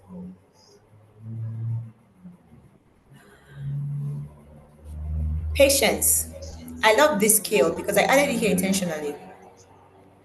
It is not it is the capacity to accept or tolerate delay, trouble, or suffering without becoming annoyed or anxious.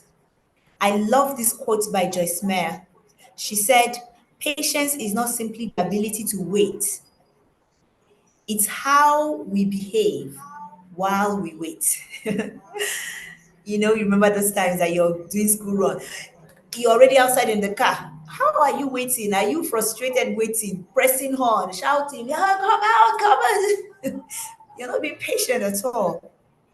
Patience is not simply the ability to wait, it's how you behave while you're waiting. That's what patience is. It's important because it helps children to manage frustration. It helps them to regulate their emotions. It helps them to understand that good things can take time and effort.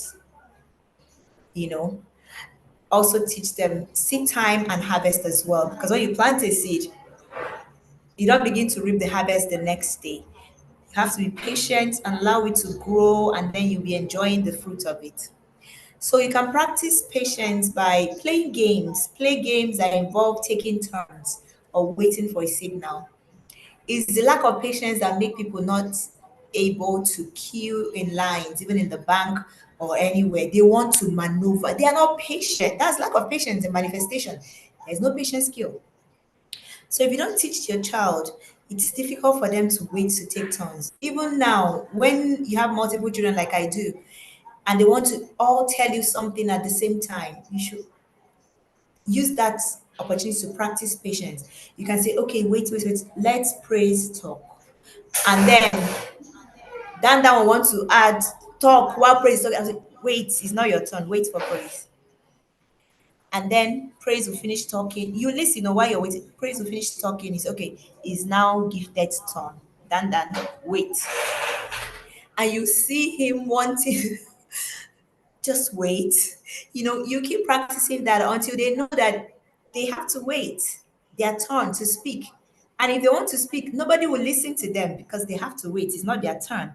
So use those simple scenarios to begin to practice patience skill. Help them understand that some things take longer than others. And then introduce deep breathing and counting when they feel impatient. Just take a deep breath, count to 10, just calm down. This patience is not just maybe when they are doing something, even in presentation, my son, when he's making, he wants to talk. I'll just be saying, calm down, just gently, slowly. You can also practice patience in your speaking. Now, let's move faster. Healthy habits. Taking care of your body. We need to teach children the importance of taking care of our bodies. The rate of sickness now is so high. And sometimes it's because of the things that we eat, the things that we expose ourselves to. We need to start practicing and teaching children. Let them know that they should know the difference between, healthy habits and unhealthy habits. Jim Rohn said, take care of your body. It's the only place you have to live. If your body is down, you'll be trapped in it on the bed. Have you seen those people that are, is it 1,000 pound big? People that are trapped in their bodies. They can't move, they can't go anywhere because they are trapped, you know, because of unhealthy habits. Sometimes I know it's sickness and hormones and all of those things, but most times from the ones that we've watched in TLCs, unhealthy habits, food. So healthy habits are regular behaviors that contribute to physical and mental well-being, such as good nutrition, exercise, adequate sleep, reading good books as well. They lay the foundation for a healthy lifestyle, energy level, concentration, and overall physical and mental health throughout their lives. So it's important that we teach them because it lays that foundation for them. Now let them see you making healthy choices. If you're those kind of people that are addicted to fizzy drink, it's difficult, you're a temptation to your children because even if you're not buying it for them now, because they see you drinking it all the time, when they have the resources, they will do like you're doing, you know. I remember this, my friend, a friend of mine, she told me one time that the mom was going for eye surgery and she has gone like twice, that she has high level, is it diabetes? That now that her meals, she has just a couple of things that she eats just to manage her sugar level. And she was now telling me that in her house, that they don't eat sugar in their house at all. Why? That growing up, the mom was addicted to Coke, that the mom can drink Coke, that she saw that growing up. So now that she has seen the outcome and the result of the way that she damaged her body and the things that she's partially blind, she's going through surgery, and every food that she's eating now, there's no sugar in it. She made a decision. They don't have sugar in their house. So there are decisions and healthy habits that we begin to, intentionally imbibe in ourselves and in our children that helps them to make, it gives them a solid foundation to build on as they grow.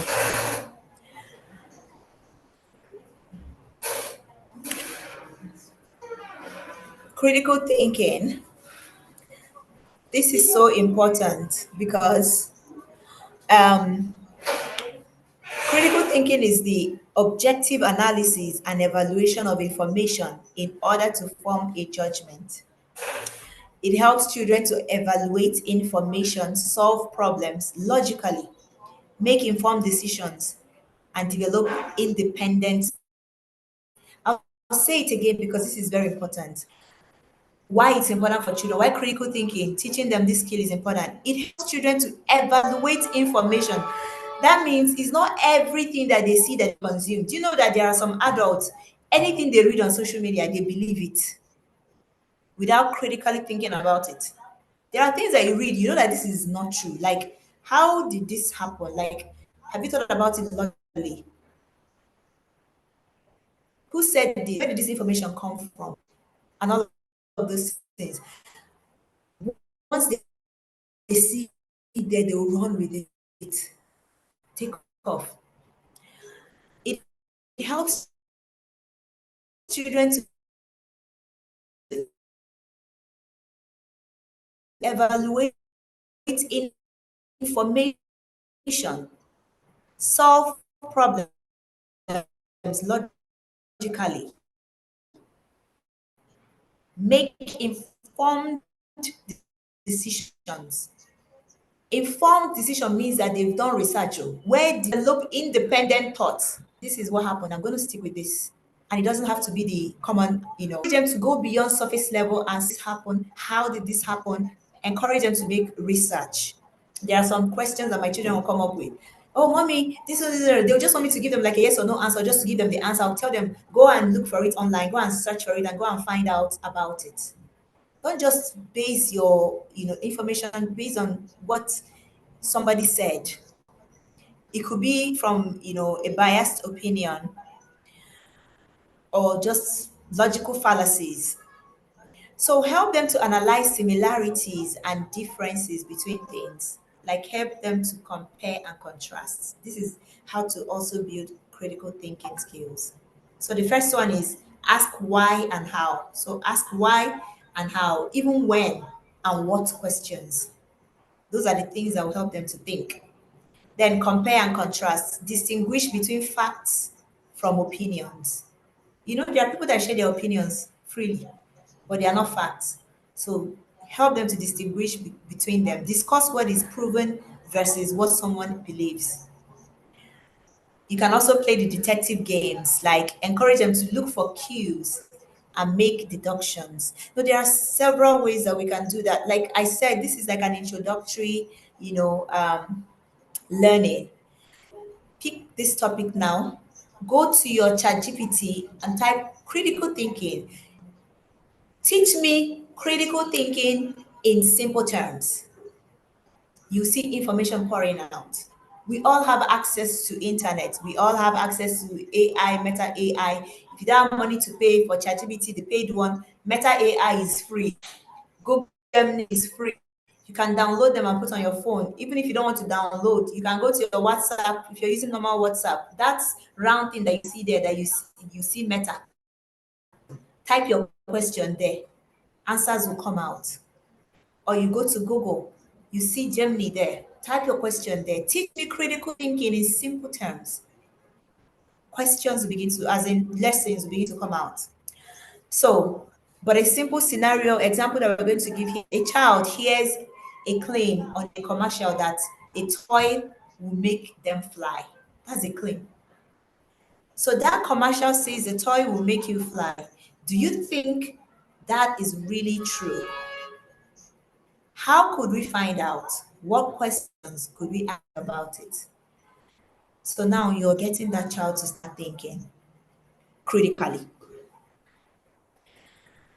So we are getting towards the second, as in the second part of this lesson. This is the last part before we get on a small break, and then we'll come back. Consistency skill. See, without consistency, you cannot achieve anything. If you're taking note, just write it. Without this consistency, you cannot achieve anything. Without discipline and consistency. See what consistency is. You want to get to the fourth floor, like I talked about, and you started on the ground floor. You took the first step. If you stay there, you will not get to the fourth floor. Consistency is you taking the second, the third, the fourth, continuing. Even when you're tired, you don't feel like it. If you get to the fourth floor, the third floor, and you're so tired and exhausted, and you just sit down there and you don't move, you will not get to the fourth floor. You have to keep moving. And that is consistency and discipline. Because most times you don't even feel like it. Consistency is the quality of always behaving and performing in a similar way, or of always doing things in a similar way, like being consistent. If you're excellent, you're consistently excellent. The way you do things with time, the way you do things always. The way you do things always. You can't get to the second step and stop. You have to carry out that consistency across board. If excellence is your consistency, if excellence is a value, if excellence is a value, people can actually say that you are an excellent person because you're consistently excellent. If you have been in any of our platforms, like maybe the Fake Things or the PDAC Foundation, or you have encountered any of our resources, you will know that we consistently give value. If you attend any program organized by PDAC Foundation or Faith Things Resources or Gogweli, you know that you get value because we are consistent in delivering value. And that's why you're here today, I believe. So simple strategies. Before then, it helps children to build habits, achieve long-term goals, and understand that consistent effort leads to results. And it's consistency that helps you achieve whatever goal that you set. If you're on a weight loss journey, If you're not consistently feeding your body the right thing, you will not lose the weight or add the weight. Do you know the reason why you're still fat if you're trying to lose weight? You have been consistently overeating. That's omitting people with health issues. You have been consistently overeating. That's why you're still fat and growing fatter. And if you want to add weight and you're not adding weight, you are consistently starving yourself. I have a friend, she always tell me, I want to add weight. But most times I'll call her, how are you? She'll tell me she's fasting. How will you add weight when you're consistently not eating? So it's consistency. Yes, consistency. I hope you don't feel attacked if you're trying to lose weight and you're not losing weight. Check what you've been eating. You see that I'm right. You have been consistently overeating. Sorry. Okay. Simple strategies. Establish routines. Simple things like consistent bedtime, homework time, chore schedule. You know, we have Bible prayer, morning prayer. That's a routine. So be consistent, do it all the time. Do you know the reason why most of us still go to church every Sunday? Because when we were growing up, our parents always took us to church. And that's why now that you're not taking your children to church, what do you think that they will do when they grow up and have their own children? They will not go to church. So because we have consistently gone to church every Sunday, it's programmed in our subconscious. Even when you're tired, you find yourself dressing up and on your way to church. It's consistency. Break down tasks goals, make goals small and manageable to encourage daily progress. Then help them track their consistent efforts, acknowledge their ongoing commitment, even when it is tough. So, example, a child is learning a new skill, like playing a musical instrument, you know, it takes consistency. Even driving, you want to start drive, it takes consistency to be able to move from that conscious driving to subconscious driving. You cannot drive one time and be perfect. You have to practice it consistently. It will now move from conscious, when you're so aware of everything, looking, turning and turning, to it becomes subconscious. You can be singing and gisting and you still know where you're going. It took consistency for you to get there. And it's the same thing. All these musical um, um, musicians that you see playing their music equipment, closing their eyes, just playing and vibing, the keyboard and all that, they are playing from their subconscious. They practiced and practiced until it became a subconscious thing. So they can be smiling and dancing while playing it. When you're learning it, you don't do that. You're conscious of every key. But with consistency, it moves from the state of conscious effort to subconscious effort. And that's how you build habits and routine.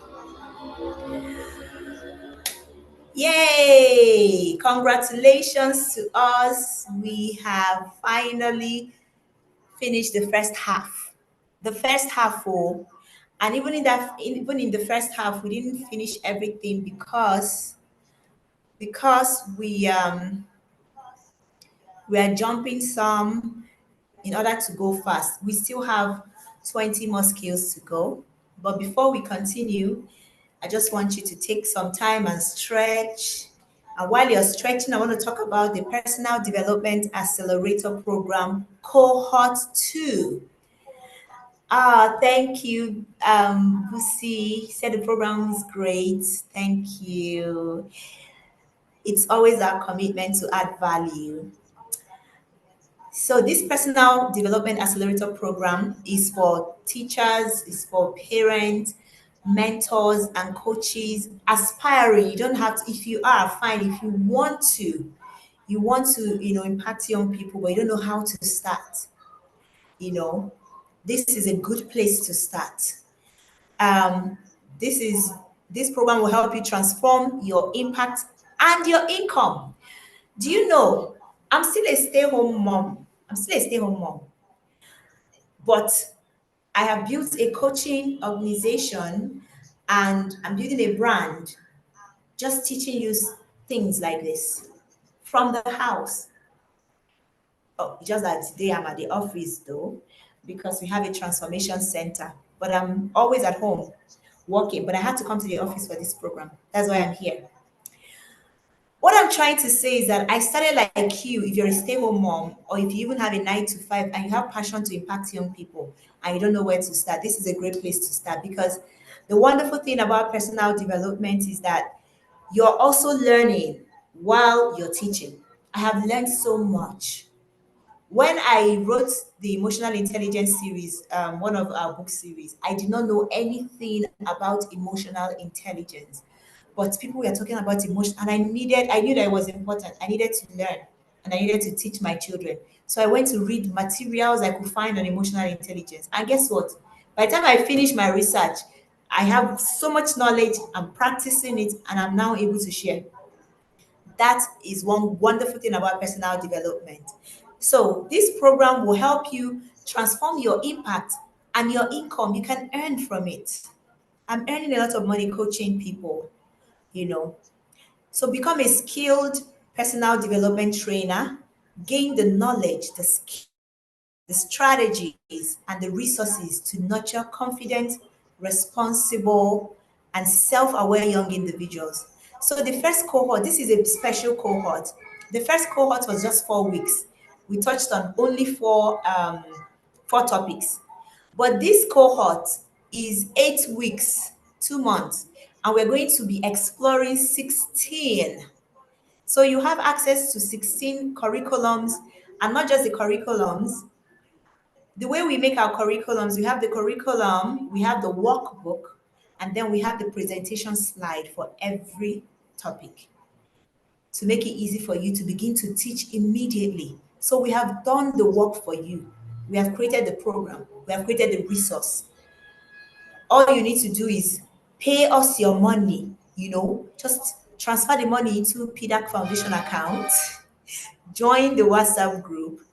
We'll release the resources for you, 16 curriculums, 16 workbooks, 16 presentation slides, and every single I and some of the amazing coaches in the academy will be taking you through these topics step by step. So by the time you finish these 8 weeks, you have learned so much, and you have also received the resources that you need to begin to teach it. Another thing that we also encourage in this program within these 2 weeks, we'll encourage you to begin to develop your own resources, because there are topics that we've not covered that you're interested in. We want you to start creating it. I will personally show you how I create my resources. Like, I'm a tell-all person. Ask the people that have encountered me or encountered any of our projects or programs. I'm a tell-all person. I don't believe in hiding my secrets. I know some people have trade secrets. I share all because I know that we are on a mission to transforming this continent by investing in the young people. And I alone and a handful of coaches here and there will not do it. We need an army of parents, army of teachers, coaches, mentors, young people that love young people, to begin to learn these things so that they can magnify it to their world. So in 8 weeks, we are going to be going through all of these. Let me read out some of the. Remember, we are still on our short break. Let me read out some of the topics that we are going to be learning. We are going to be learning that will cover self-awareness. Week 1, self-awareness, personal values and beliefs. Week 2, self-confidence and esteem and growth mindset. These things are broken down with stories, case studies, simple application strategies that you can learn from, begin to apply with your children, and teach your children or your students or your mentees to begin to apply. Week 3, we will learn emotional intelligence, resilience, and adaptability. Week 4, self-leadership and personal responsibility, goal setting and vision board.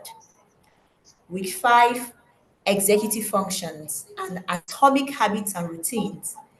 Week 6, thinking skills, communication, and public speaking. Week 7, leadership, team, and basic financial literacy. And finally, week 8, we'll learn more about entrepreneurship and digital literacy. If you know that you're supposed to be part of this, you know yourself, you don't need to be compelled. Once we drop the link, sign up. We have some free gifts to give to the people that sign up.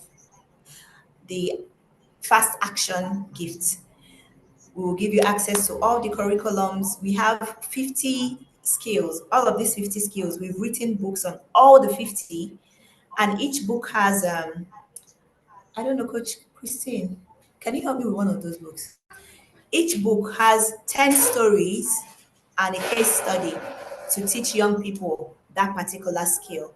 And we have 50 of it. All these skills that we've listed here, we have all of them, the 50 topics, and each topic has 10 stories and a case study. So we're going to be giving that as a free gift to the people that sign up fast action, between now and next week, when the program is going to start, between now and the end of Monday. That's the fast action. But then, okay, see, I have some of it. Thank you. So I'm at the library, the Transformation Center Library. We have the books. I hope you can see it. Can you see it? So this one is Self-Confidence Skills, book 1 of 50. 10 inspiring stories and a case study on building self-confidence skills. And we have it for all these skills I've mentioned here. 50 of it. 50 is going to be a free gift that you can read with your children immediately. And the class is virtual Sundays from the 4th of October. And your life will not be the same. The first cohorts, they are still sharing their testimonies of transformation and how a lot of them have been able to even create their own resources to begin to teach the young people in their lives. So sign up. I am so excited because I know that if this is for you, you will benefit so much from it. You can start earning your money. You can start impacting more meaningfully and strategically when you have the right equipment. This cost is 150,000 naira. So for the fast action, you pay full, you get all the resources, all the curriculums, and all of these things. You get it now. Once you're making payment and sending us receipts, we are forwarding link for you to be downloading immediately. That's for the full action. And then we have a part payment. You can make a deposit of 100,000 and then pay before the balance of 50 before we begin on the 4th. And you will still have access to some of the curriculums today. But when you finish your payment, we'll release everything to you. I'm going to share the links in the platform so that you can begin to sign up. I hope you have been blessed, empowered.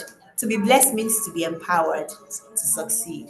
I hope you have been blessed so far. So I am going to be stepping aside briefly so that another amazing coach in the academy, Coach Christine, can come on board and take the second part of this class. Stay with us. We have 20 more skills to go. Even if you don't have, the resources at this time to sign up for this program, this particular one, the things that you get from this alone is a starting point. You can go on and begin to make your own research. I know when I started my research, I don't have money to pay for courses.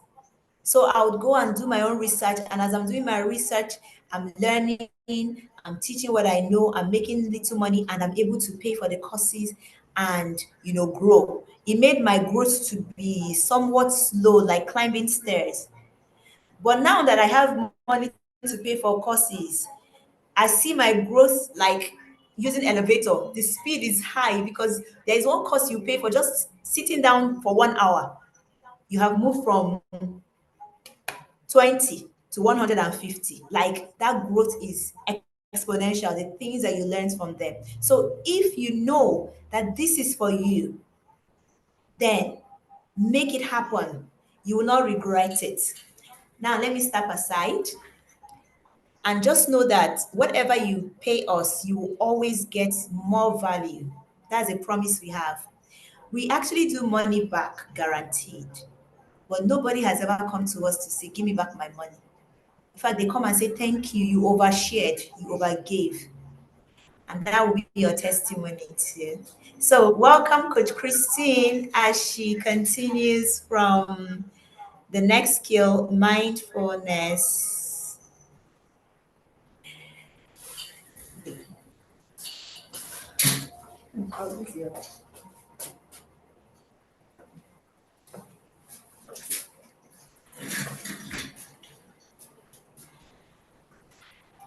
Okay.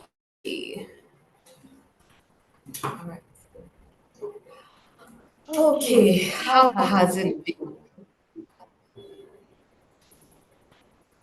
Okay. All right. All right. Please confirm if you can hear me. Okay, beautiful. So it's been amazing, right? Okay, can you still hear me?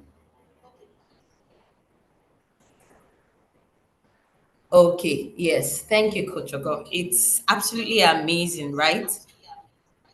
Okay, so I'm going to try and run, but before then, I'd like to ask, can you just quickly type your favorite skills so far, the ones that we've learned? Type like 3 that have stood out for you so far. Can we quickly do that? Just type 3 skills that have stood out for you.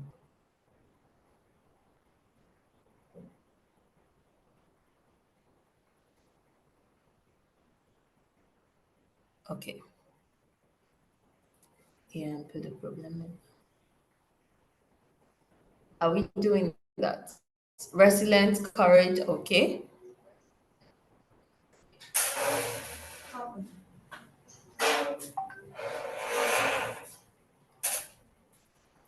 All right, a minute, please. Mm.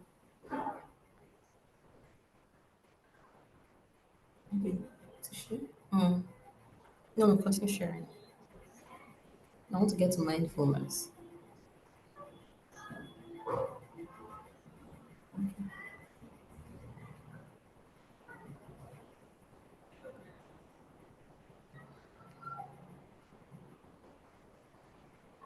Okay. All right. Continue. Continue there. Okay, okay.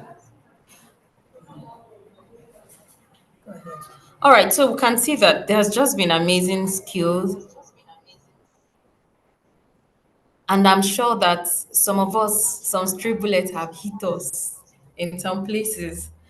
And some of us, there are certain things that we do confidently that we think we're helping our children, but you find out that, okay, there are certain skills is also affecting, right? So I'm going to go straight to mindfulness skill. And this skill is important for us and also the children that we're raising. A lot of time in life, we tend to hustle a lot, struggle for survival, that we're not mindful. We don't pay attention to the things around us. We're not present in the moment. So mindfulness is the practice of being fully aware of the present moment, including one's thoughts, feelings, and bodily sensations without judgment. Okay? It helps children manage stress, improve focus, regulate emotions, and develop a greater sense of calm and self-awareness. Now, this skill is very important because a lot of us as adults struggle with being mindful. And you know, the skills that we've learned, really, you cannot give what you don't have. The essence of these skills is also to help us build ourselves so that we can transfer to the next generation. And simple strategies to teach children this skill is mindful breathing. Children don't like this. I do this with my children, but they don't like this. Practice taking slow, deep breath and focus on your breath. You know, just don't think about anything. You guide children to notice the sensations in their body, just to be present. You can also teach this by letting them enjoy the moment when they are eating, mindful eating, to savor the taste of their food. Encourage them to pay attention to the taste, to the smell, to the texture, to their food. One thing I do with my kids is like when we come out in the morning or we're driving to school, like we appreciate the beauty of the skies. So we're like, oh, this is beautiful. We see the different, different ways that the sky is formed, and they admire it. So take time to be mindful. Teach them to hear, teach them to see, teach them to feel. And there are games that can help you do this. So teaching mindfulness to our children is very important, and also you practicing it is also very important. The present moment is the only time over which we have dominion. Now, like we're here. But sometimes, we like multitasking, and we're teaching our children, multitask, multitask. So they don't even pay attention to one thing. They are not mindful. Let's pay attention to this skill and ensure that we teach our children. Now, the next one is kindness.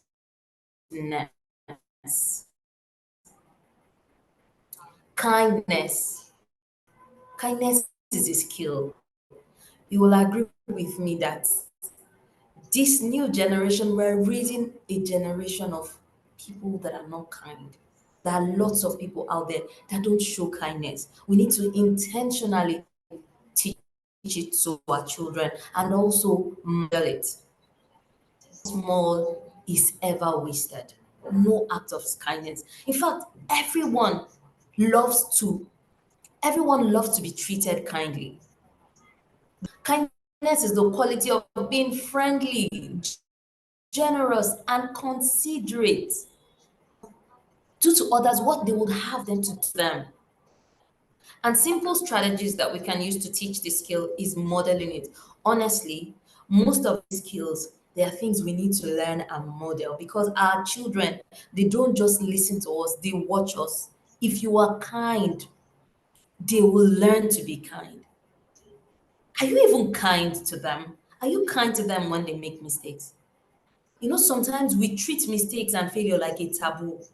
When your children make mistakes, you want to finish them. You attack their self-esteem and everything. So you have to model kindness. Show them kindness in your own actions, in your own words, especially when they make mistake or when they fail.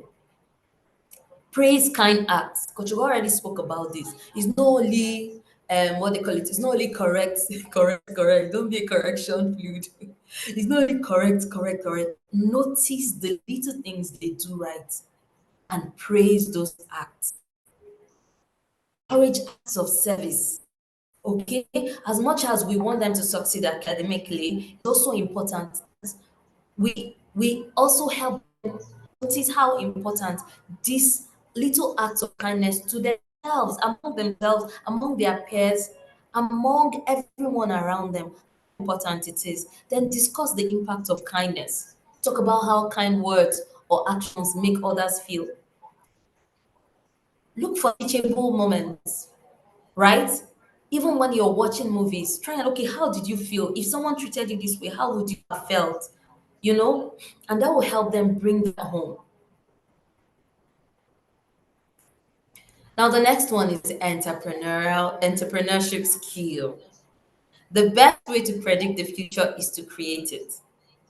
Now, entrepreneurial skills right now is a skill that you don't want your children not to know. We were brought up. Let me be personal now, because the way I was brought up obviously won't be the same way you were brought up. The way I was brought up, it was like school, and a couple of us found it difficult to even be entrepreneurial because we were wired, okay, finish school, get a job, and all that. we must begin to teach our children to create their future. Entrepreneurship skills involve identifying opportunities, taking initiative, solving problems, and creating value. And this begins in the house. When there are little challenges at home and they come to meet you, what do you tell them? Do you solve it for them? Help them open their eyes to opportunities around them. When things are not working and they are complaining, use that as a teachable moment. What do you think about this? What solution do you think, can solve this problem? That's how they begin to build that entrepreneurship mindset. Okay? So it's important. Entrepreneurship mindset is important to foster creativity, financial literacy, resilience, and a proactive mindset. Proactive. So you see something that is not supposed to be there, you're not waiting for another person to do it. You do it. You see something that needs to be fixed, you try in your own best way to do it. So let's look at some simple strategies. Identify needs. Let it have discussions, okay? Encourage them to think about problems they see and how they might be solved. Discuss it. Okay, look at the problem. What's happening? And you'll be surprised at the kind of ideas that they will have. Brainstorm ideas, especially when you watch movies, try and discuss things with them. It really helps. Practice simple selling. Depending on how old your children are, practice simple selling. For my kids, after I wrote my first book, I give them, okay, go and help me sell. And they had a part that they were going to earn. And you needed to see how much they put in so much effort. Because I gave them a target. I was like, if you don't sell up to this amount, you won't be able to get what you're meant to get and come and see them. So a lot of people who bought from them was like, it was because of the way they pushed it, because they knew there was something there, there was something in there for them. So use different opportunity to teach them. Practice simple selling. Understand value. Discuss how effort and quality contribute to worth. Very important. And we can do this in seemingly small ways in the house. Okay, sometimes your children ask for certain things. If you give them allowance, you can teach them to save up for it.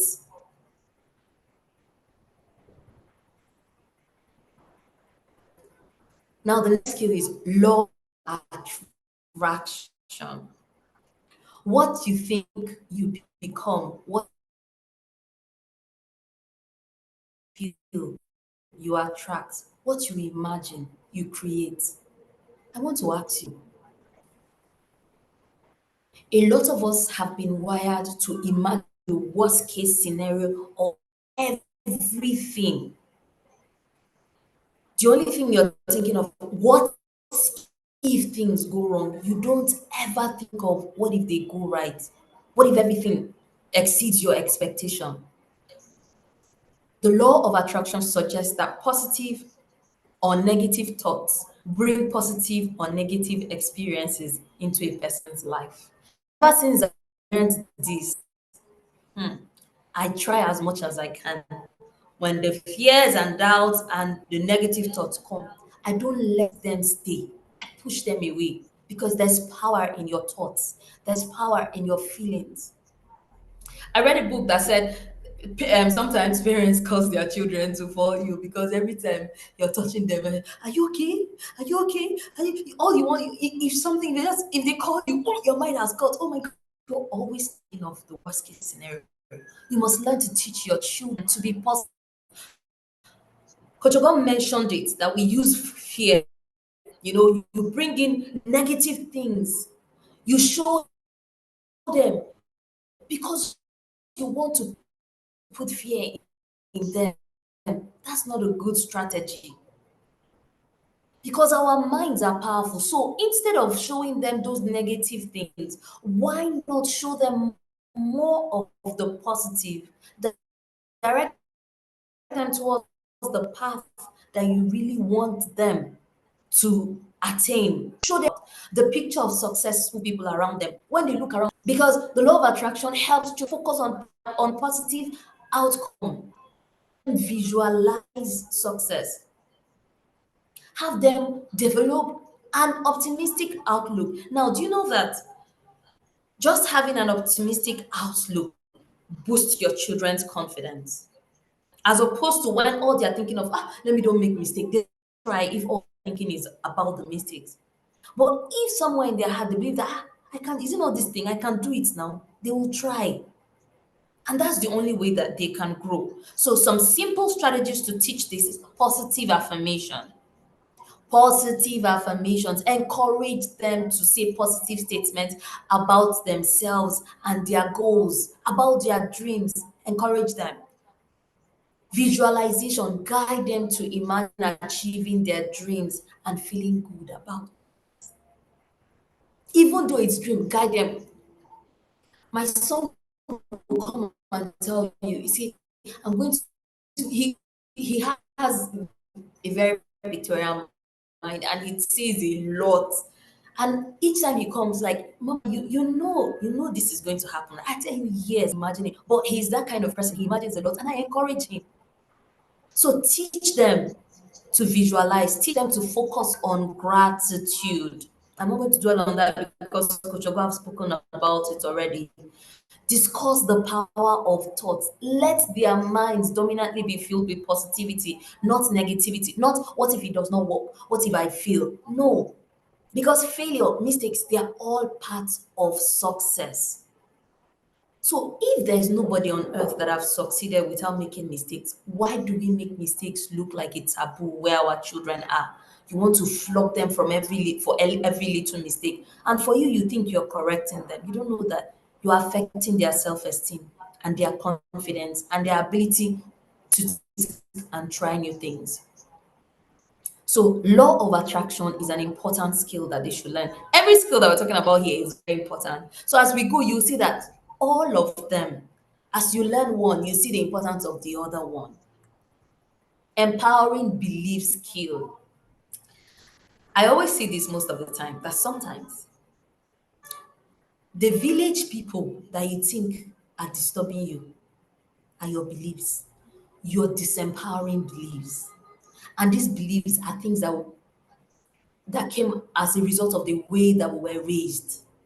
You see that belief that money does not grow on trees, better manage everything you have. Don't get me wrong, we have to be prudent, yes. You see that belief that men are very, very, all men are scums, or men are terrible people. They believe that a woman's place is only in the kitchen. Some of these things has built us. Even with all the school that you have gone to, those beliefs are still holding you back. Some people believe that money is a sin to be very wealthy, and you cannot go beyond your belief. So empower your children with belief skills, positive beliefs. The only thing that stands between a person and what they want in life is often merely the will to try it and the belief that it is possible. What beliefs are you instilling in your children? Ensure that you're instilling empowering beliefs, positive belief, self-affirming thoughts, beliefs that will empower them and help them to thrive. And some strategies that we can use to teach them these skills: challenge negative self-talk. Now, we're wired to think negatively. Sometimes it's like a survival trait, you understand? But help them identify and reframe thoughts like I can't do it, so I can learn how to do it. Look at the difference. It's different. You're giving yourself or giving that child an opportunity to learn, as opposed to I can't do it. You're shutting down. So your mind just, okay, I can't do it. And your mind believes it. So whether you say I can or I can't, you are right. You must empower these children with strong belief system, because trust me, if everybody believes in them and they don't believe in themselves, it's a strong challenge. But if they believe in themselves, even when the whole world does not believe in them, there's nothing that they cannot do. Focus on effort and progress. A lot of us parents and teachers, it's all about academic excellence. Still, don't get me wrong, academic excellence, very important. But then let's don't focus on that at the detriment of other things. Sometimes we have a teens program. I spoke in a church, and some of the questions the children ask that why is it that their parents push them so much academically that they don't even know that it affects their self-esteem? There's a way you can motivate a child and they will be empowered and believe more in themselves. And there's a way, because I believe that we do that out of love, but the way we do it, there are certain things that we do that make them lose belief in themselves. And that thing will be in their subconscious, and you don't know how far it will limit them. Provide positive reinforcement. Offer specific praise for their capabilities and their resilience. Notice those small things, help them build self-confidence.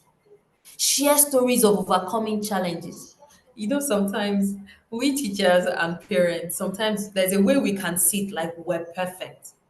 And sometimes we're not even vulnerable with our children. They ask you certain questions and you ask like, I got it all figured out. You don't know that you're teaching them. They are building belief systems from those things. Okay, so let's learn the words that we tell our children. When a child wants to give up, what are you telling the child? Sit down there, see your mate, and finish it. Or are you telling the child, okay, it might seem hard now, but calm down. You can figure it out. Let's try this method. And you boost this child and help the child. So empowering them with strong belief system, empowering belief system, very important. SMART goals. Coach Oga has touched on this, so I'm just going to skip it. Organizational skills. For every minute spent in organizing, an hour is earned. Teach them to organize. Before they cook, let them organize. Before they do something, let them organize step by step. It helps them. It's important because it reduces stress. It improves efficiency. It fosters responsibility and helps children manage their belongings and time effectively. So some simple strategies to teach this skill is create templates, assign specific toys, books, and school supplies, assign different places that they place different things, just things that can help them organize better. Use labels, break down tasks, model. All these 50 skills we're learning, you have to learn because we're not perfect. You have your areas of strength and your areas of weakness. And oftentimes, in your areas of strength, you feel like I was there. So when you see someone or your child having weakness in that area, you just can't get it. You can't figure it out. Like, why the hell can't you do this? Because it's an area of strength. So you have to model it. If organizing is not a skill for you, you probably have to learn it. And let your children know that you are learning it together. All right. And also let's use kind words to help them. Task initiation skills. The journey of 1,000 miles begins with a single step. Task initiation skills are ability to begin a task or activity without undue procrastination or prompting. I don't know if your children do. I will. Most times my children, I will. And I'm like, okay, go and do it now. And sometimes when they don't do it, I say, you see it. I will. Procrastination. Do it now. So we must learn to teach them that because it helps them overcome procrastination and develop self-discipline. It helps them get started on responsibility. So break down tasks for them. Set timers. Let there be to-do lists. Let there be checklist. Okay, maybe morning checklist, afternoon checklist, evening checklist. Then if possible, use visual cues. All right. So we can have first do your homework, then go and play. Then do your rehearsals, then go and cook. Just simple ways that, so they don't, as soon as you come in, you're going inside to drop your bag. After dropping your bag, then go and wash your flags. Just simple things like that to help them.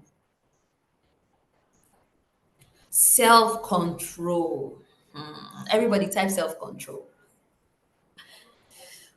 Self-control. Sometimes we're teaching the children self-control and you are losing it. Like they are frustrating you and you are losing it. You are not even acting the self-control and you're telling them, self-control, control yourself, control yourself.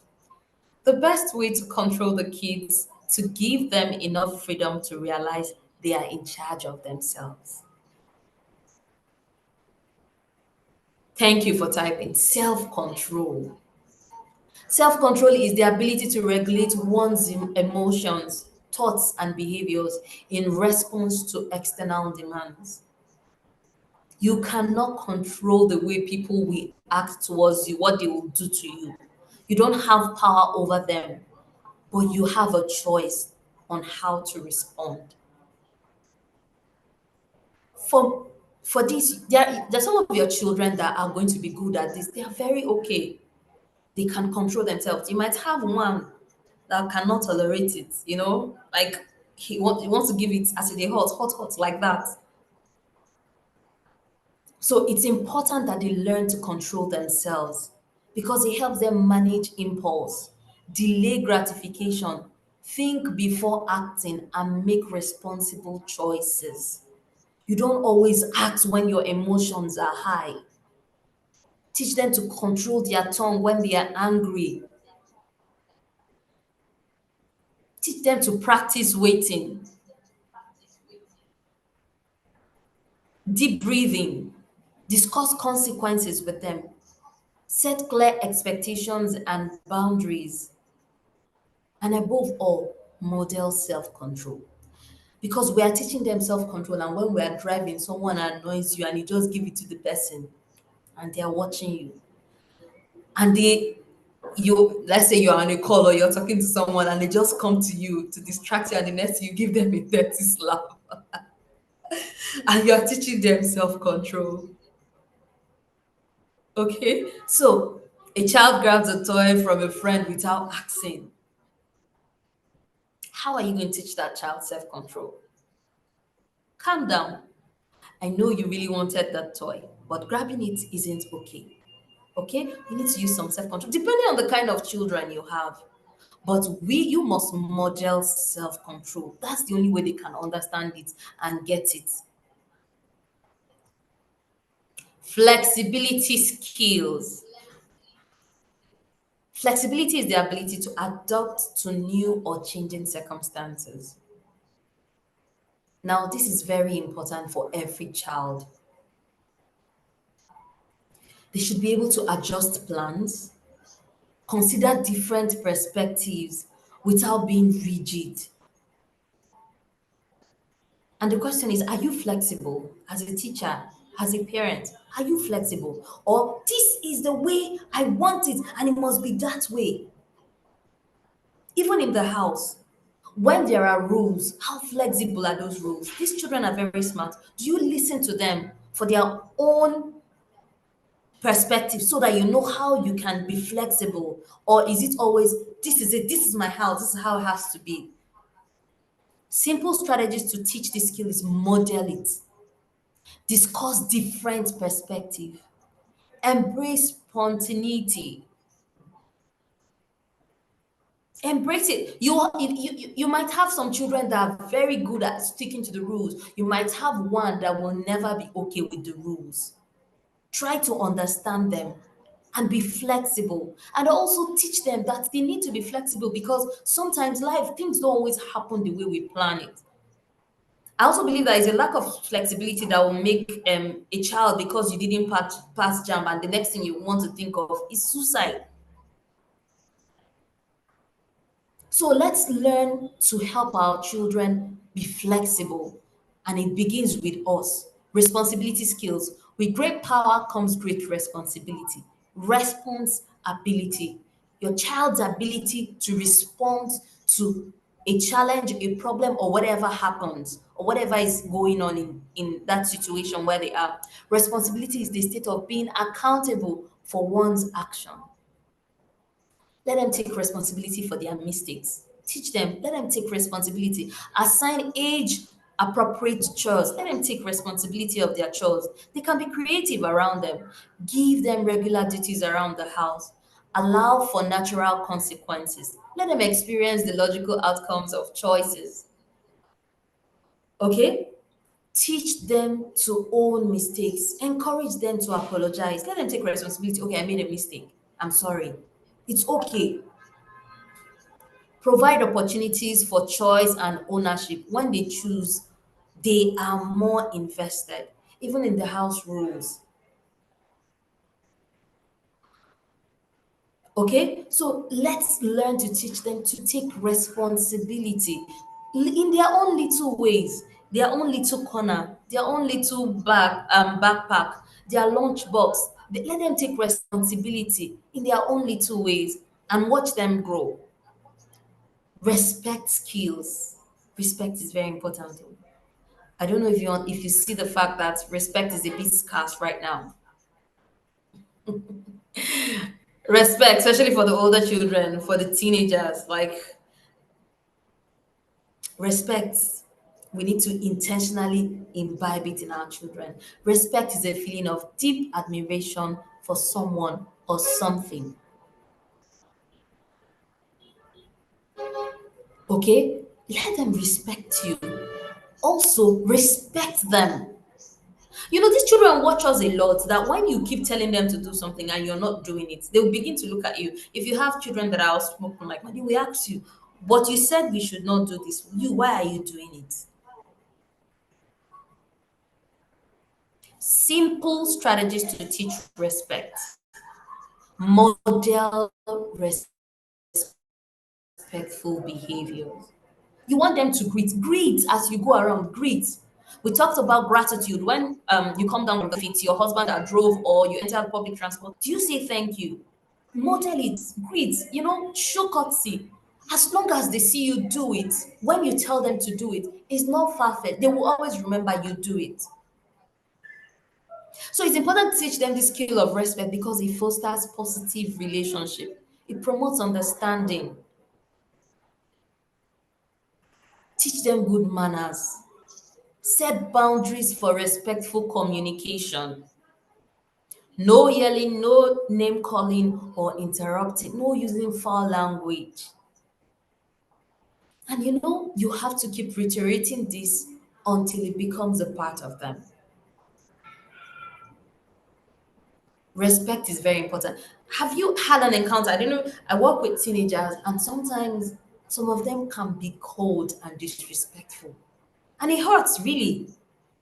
If you don't have self-control, you would want to what is your problem? So when you see those things outside, you understand how important it is that you teach your children respect. Persistent skill. This is also like patience. Patience, persistence, and perspiration make an unbeatable combination for success.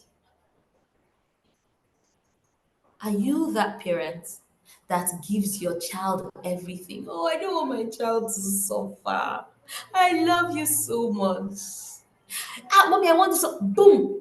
Daddy, I want this one. Every time you are there, you're handing it over to them.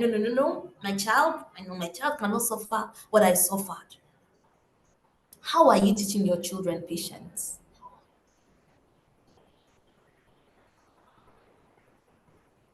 Persistence is the continued effort to do or achieve something despite difficulties, failure, or opposition. There are some games that your children will be playing and they can't persist, like puzzles. There's my kids, my daughter doesn't have patience for puzzles, but the boys will do the puzzles. Most of these things help them learn skills. Look for games, look for things, break down tasks for them, walk them through it because it's important. You have to keep persisting. When you want something, you go for it until you achieve that thing. So they understand that, it's not everything doesn't just fall on your lap when you ask for it. Make daunting tasks seem less overwhelming. Break things down. Celebrate their small wins, right? Acknowledge effort. So your child wants to come first in class, but let's say they are still in 10th position, and the next time session they moved to fifth. Encourage them. Acknowledge the effort. Let them see that okay, they worked hard, they can persist and keep pushing until they achieve that thing. So the process is very important, not just the outcome. And persistence is that skill that helps them. When they learn musical instrument, it helps them. It helps them persist because they don't just get it at once. Even when they get it, they have to keep persisting. They have to keep rehearsing and rehearsing. Encourage them to try again when they fail. Prompt them to try different strategies if the one they tried did not work. Share stories of perseverance. Share your own personal stories of how you persevered and how you overcame.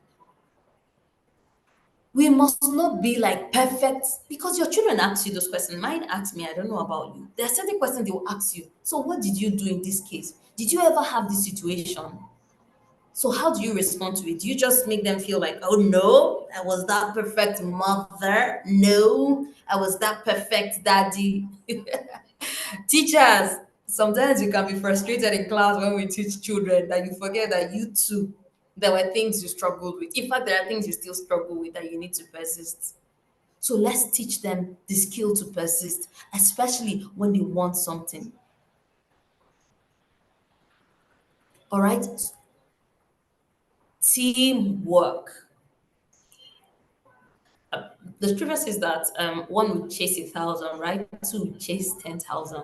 We're better off as a team. Alone, we can do so little. Together, we can do so much. Teamwork skills are the abilities to collaborate effectively with others to achieve a common goal, including communication, cooperation, and conflict resolution.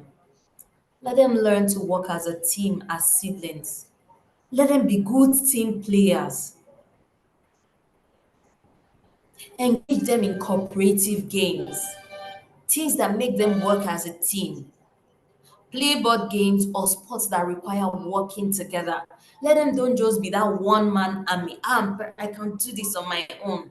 It's good to be independent, but there is a place for teamwork. And trust me, you do better in a team. Assign group projects, encourage collaboration on school assignments or household tasks.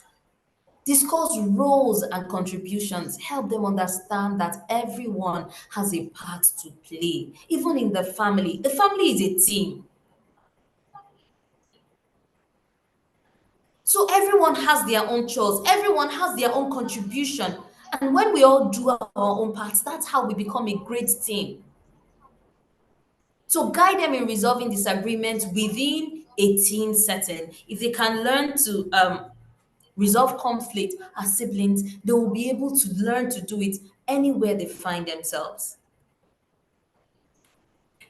Giving and generosity skills. Coach Ogo already spoke on this, right? So we make a living by what we get, but we make a life by what we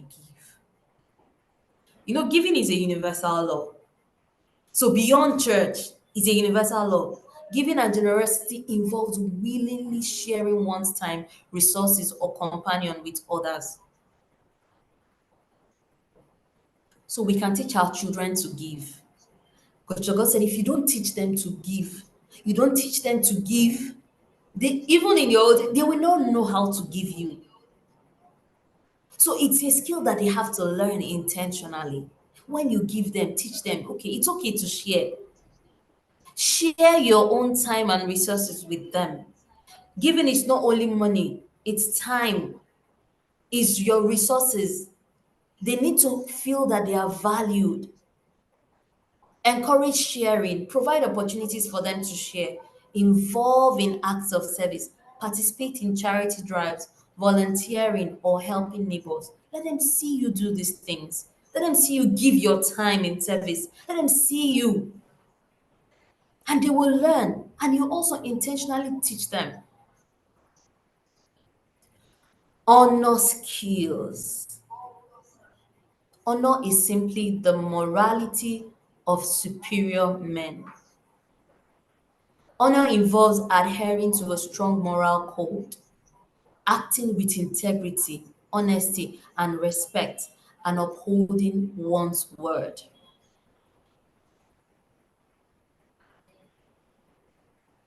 Honor is very important because it helps your children build character.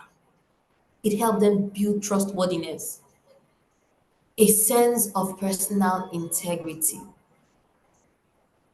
It helps them make ethical decisions.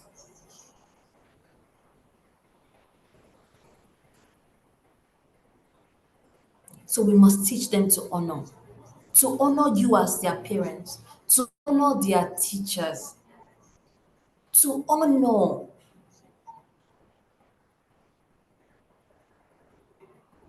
Model it.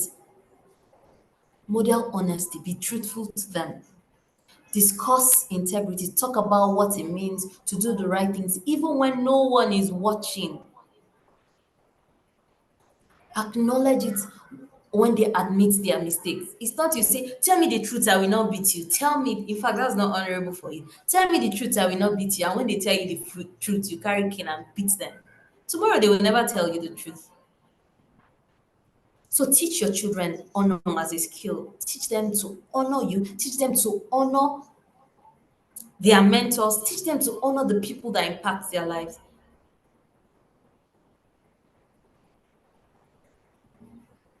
Okay, so let them be able to honor their words. Say, okay, I did this, I'm sorry. Or say, okay, I'm going to do this. And they are able to honor their words and go ahead and do it. The true test of a man's character is what he does when no one is watching him. Hospitality skills. Making your guests feel at home. When your children find themselves with other children, do they feel at home? Do they make them feel at home or uncomfortable? Hospitality is the friendly and generous reception and entertainment of guests, visitors, or strangers. So, how do we teach them this? Involve them in guest preparation. Let them help tidy up or set the table. Teach them welcoming phrases. Welcome, can I get you anything? Welcome, are you okay? Do you need anything? Teach them, model it. Okay? When you are serving, when you have visitors, let them be part of everything. Show them how to engage with guests and make them feel at ease.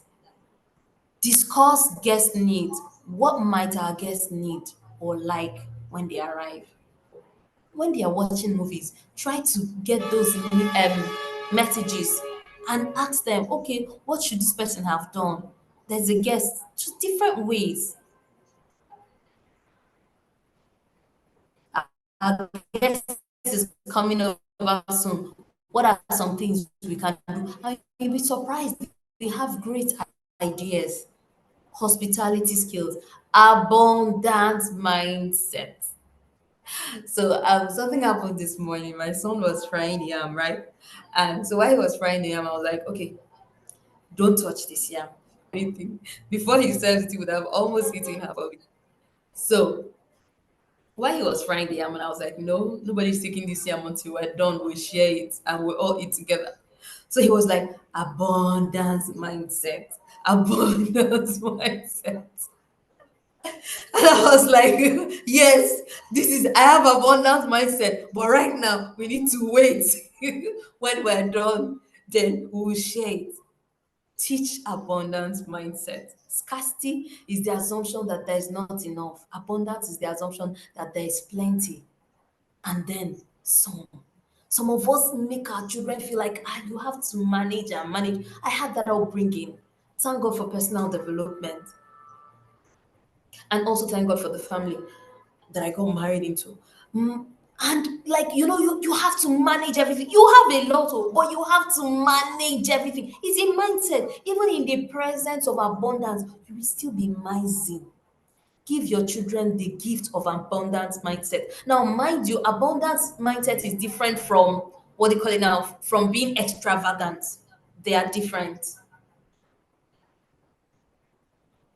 Okay? They are different. Abundance mindset is the belief that there is enough. There is enough. We cannot run out of air. We cannot run out of water. We cannot, there is enough. The fact that you don't have now does not mean that there is not enough or that it is scarce. There is enough. It's a mindset.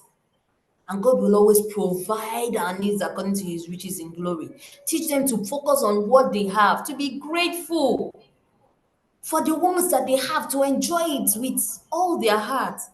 Teach them to share success, to celebrate other people's achievements, not to see like other people's achievements is going to affect their own. Teach them to give generously. Teach them to discuss possibilities. There are so many opportunities for everyone. Like the sky is big enough. The sky is big enough. That's why when we're doing things and when we're looking at stuffs like when we're talking about talking to our children, especially when it comes to academics, we do that a lot. There's a way we stress on certain things for our children that they begin to feel like, no, it's not going to be enough. Everybody cannot. Who says everybody cannot score 99 in class? Who says it just have to be one person that will come first?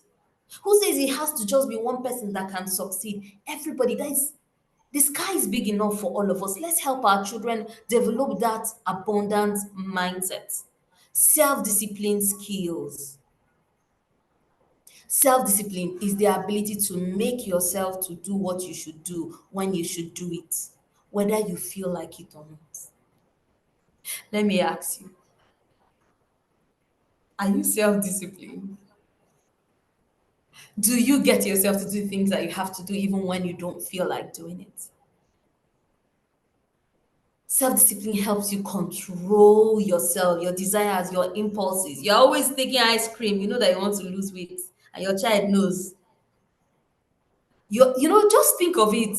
You're always drinking pep drink, and you know it's not good for your health. You're always doing certain things that you know that are detrimental, and your children know that you're struggling with it, and you're teaching them self-discipline. So as we teach, we model. Establish clear routines and expectation, consistency, practice delayed gratification, set small achievable goals, encourage accountability. And when they do this over and over, even if it's 1 minute, even if it's 2 minutes, as long as they can do it consistently, before you know it, they will get discipline and they will be able to do those things on their own. Positive attitude skills. A positive attitude is a mental state of focusing on the good and expecting favorable outcome. Okay? Positive attitude, just like the law of attraction. What do you consistently, what are you attracting? We attract who we are. Have a positive mindset towards everything and teach your children to have a positive mindset. They must not be negative. It must not be, okay, so that thing will not fall on your head. It doesn't have to be negative. Let it be more of positive. Model a positive attitude. When things go wrong, show them how you find the bright side. Okay, for example, if you get a flat tire, say it's a good chance to listen to more music. Let them just see. Use positive language. Instead of saying don't run inside, say please walk carefully inside. Reframe negative situations. Help them focus on the good parts of a bad experience. If they lose a game, ask them what was the most fun part of playing. Something happened in school. Okay, what was they're sad when they come home. Okay, so okay, yeah, I get it. Some things went wrong. So what was the nice thing that happened today? What was the fun part of school today? Praise their good outlook. Acknowledge when they show a positive attitude, saying, I love how you smiled and kept trying even when that was hard. And congratulations to each and every one of us, because we have finally covered our 50 skills. So tell me, among these 50 skills, which one is one that hit you most? Which one stood out for you? As we begin to round up, Yes, I will model self-control to my children. Positive thinking. All right, thank you. Let's keep it coming. Which one stood out for you? Which one stood out for you? Which one are you going to take action immediately?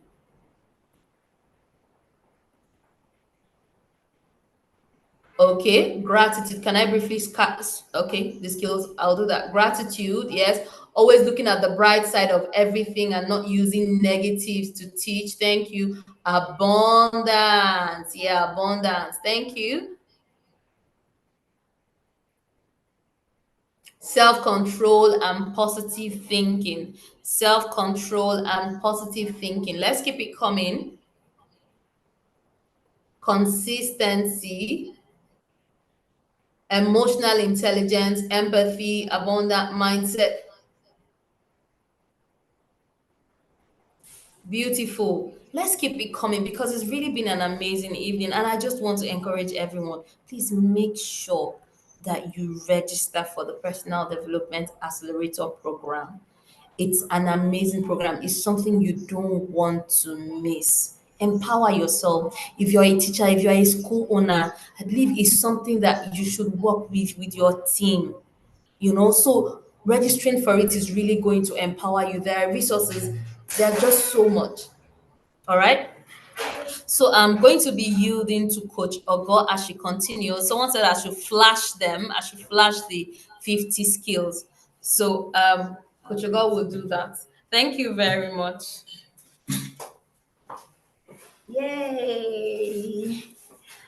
Thank you, everyone. We have finally come to the end of this amazing webinar, 50 skills webinar, 50 personal development skills. So I know that Coach Christine have already given you the last words, but remember, consistency and patience, they are key in teaching these skills to our children. They are also key in us practicing us, as in that's what we need to consistently do it and be patient with ourselves because we're not going to get it right the first time. Just know that every small effort contributes to your child's growth and development. So be consistent. Know the ones that you can start now and begin to practice. So someone that is asking to flash so that you can see the different skills. We are going to share a document with you. We do not share our slides, but of course you can screenshot, but that will be a lot of screenshots. But we have created a booklet that contains all of these 50 skills with simple definitions, quotes, and action steps, for each skill. And it's going to be in the download link that I'll be sharing. So everyone free of charge will be dropping it um, in the group, the WhatsApp group. So if you have not joined the WhatsApp group, just I don't know how you're going to indicate. Coach Victor, please can you copy the link to sign up to the program and share so that they can register and join the group because that's where we're going to be dropping all the information. So the free resources for everyone, we're going to share. We even have free curriculum sample that you can download and begin to use because one thing that we believe in is that you don't have to have money to learn from us. We have our freemium services and we have our premium services. So we give you the best free resources that we have to give. And then if you want more, you can now pay for it. What we have given you is more than enough to, set you off on this journey. But if you want more, so you can imagine if we can give all of these free, what will happen or what will you gain when you get into the paid um, program. So let me talk about it again in the final. It's going to be for 8 weeks. We have shared the link in the different platforms. And we only admit 12. Only admit 12 per cohort. And we do that so that we can be able to have proper accountability. We want you to actually use the knowledge and implement and create something valuable within the time frame of the program. So we only admit 8 people. I'm sorry, 12. So the next cohort is going to start on the 4th of October. And then after the 4th of October, we have the final cohort for the year that will spin into the next year. That will be in December. So I would encourage you to join this cohort. Our last cohort was in August. So it's been wonderful and it's been a pleasure serving you this afternoon with this great knowledge from our archive. So we'll continue this conversation in the platform. If you have questions or suggestions, please, you're going to ask. You can type in the WhatsApp group, and we also have a feedback form that we're going to share in the WhatsApp group. Please just click on it. It's a multi-choice question. You just pick the answers. Pim, pim, pim, pim. Less than 1 minute, you're done. We want to be able to, assess our performance in this presentation. So God bless you and have an amazing weekend. Please send us your questions in the chat in the WhatsApp. Coach Green, please open up the WhatsApp group to allow questions from participants. God bless you and have an amazing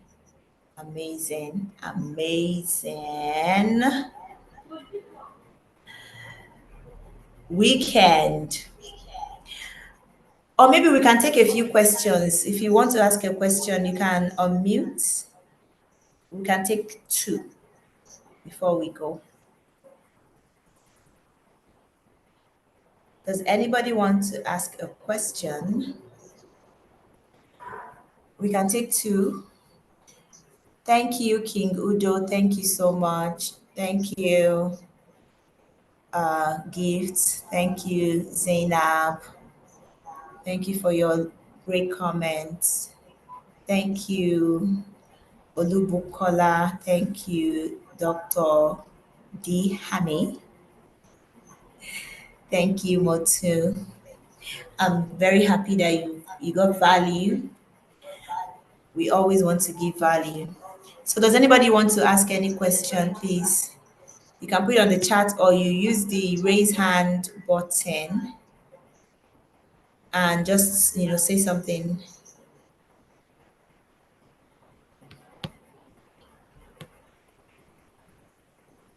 Okay. No questions. I can't see any hand. So that means it was impactful. And it was easy. It wasn't complex. So there's no need for questions. All right, then.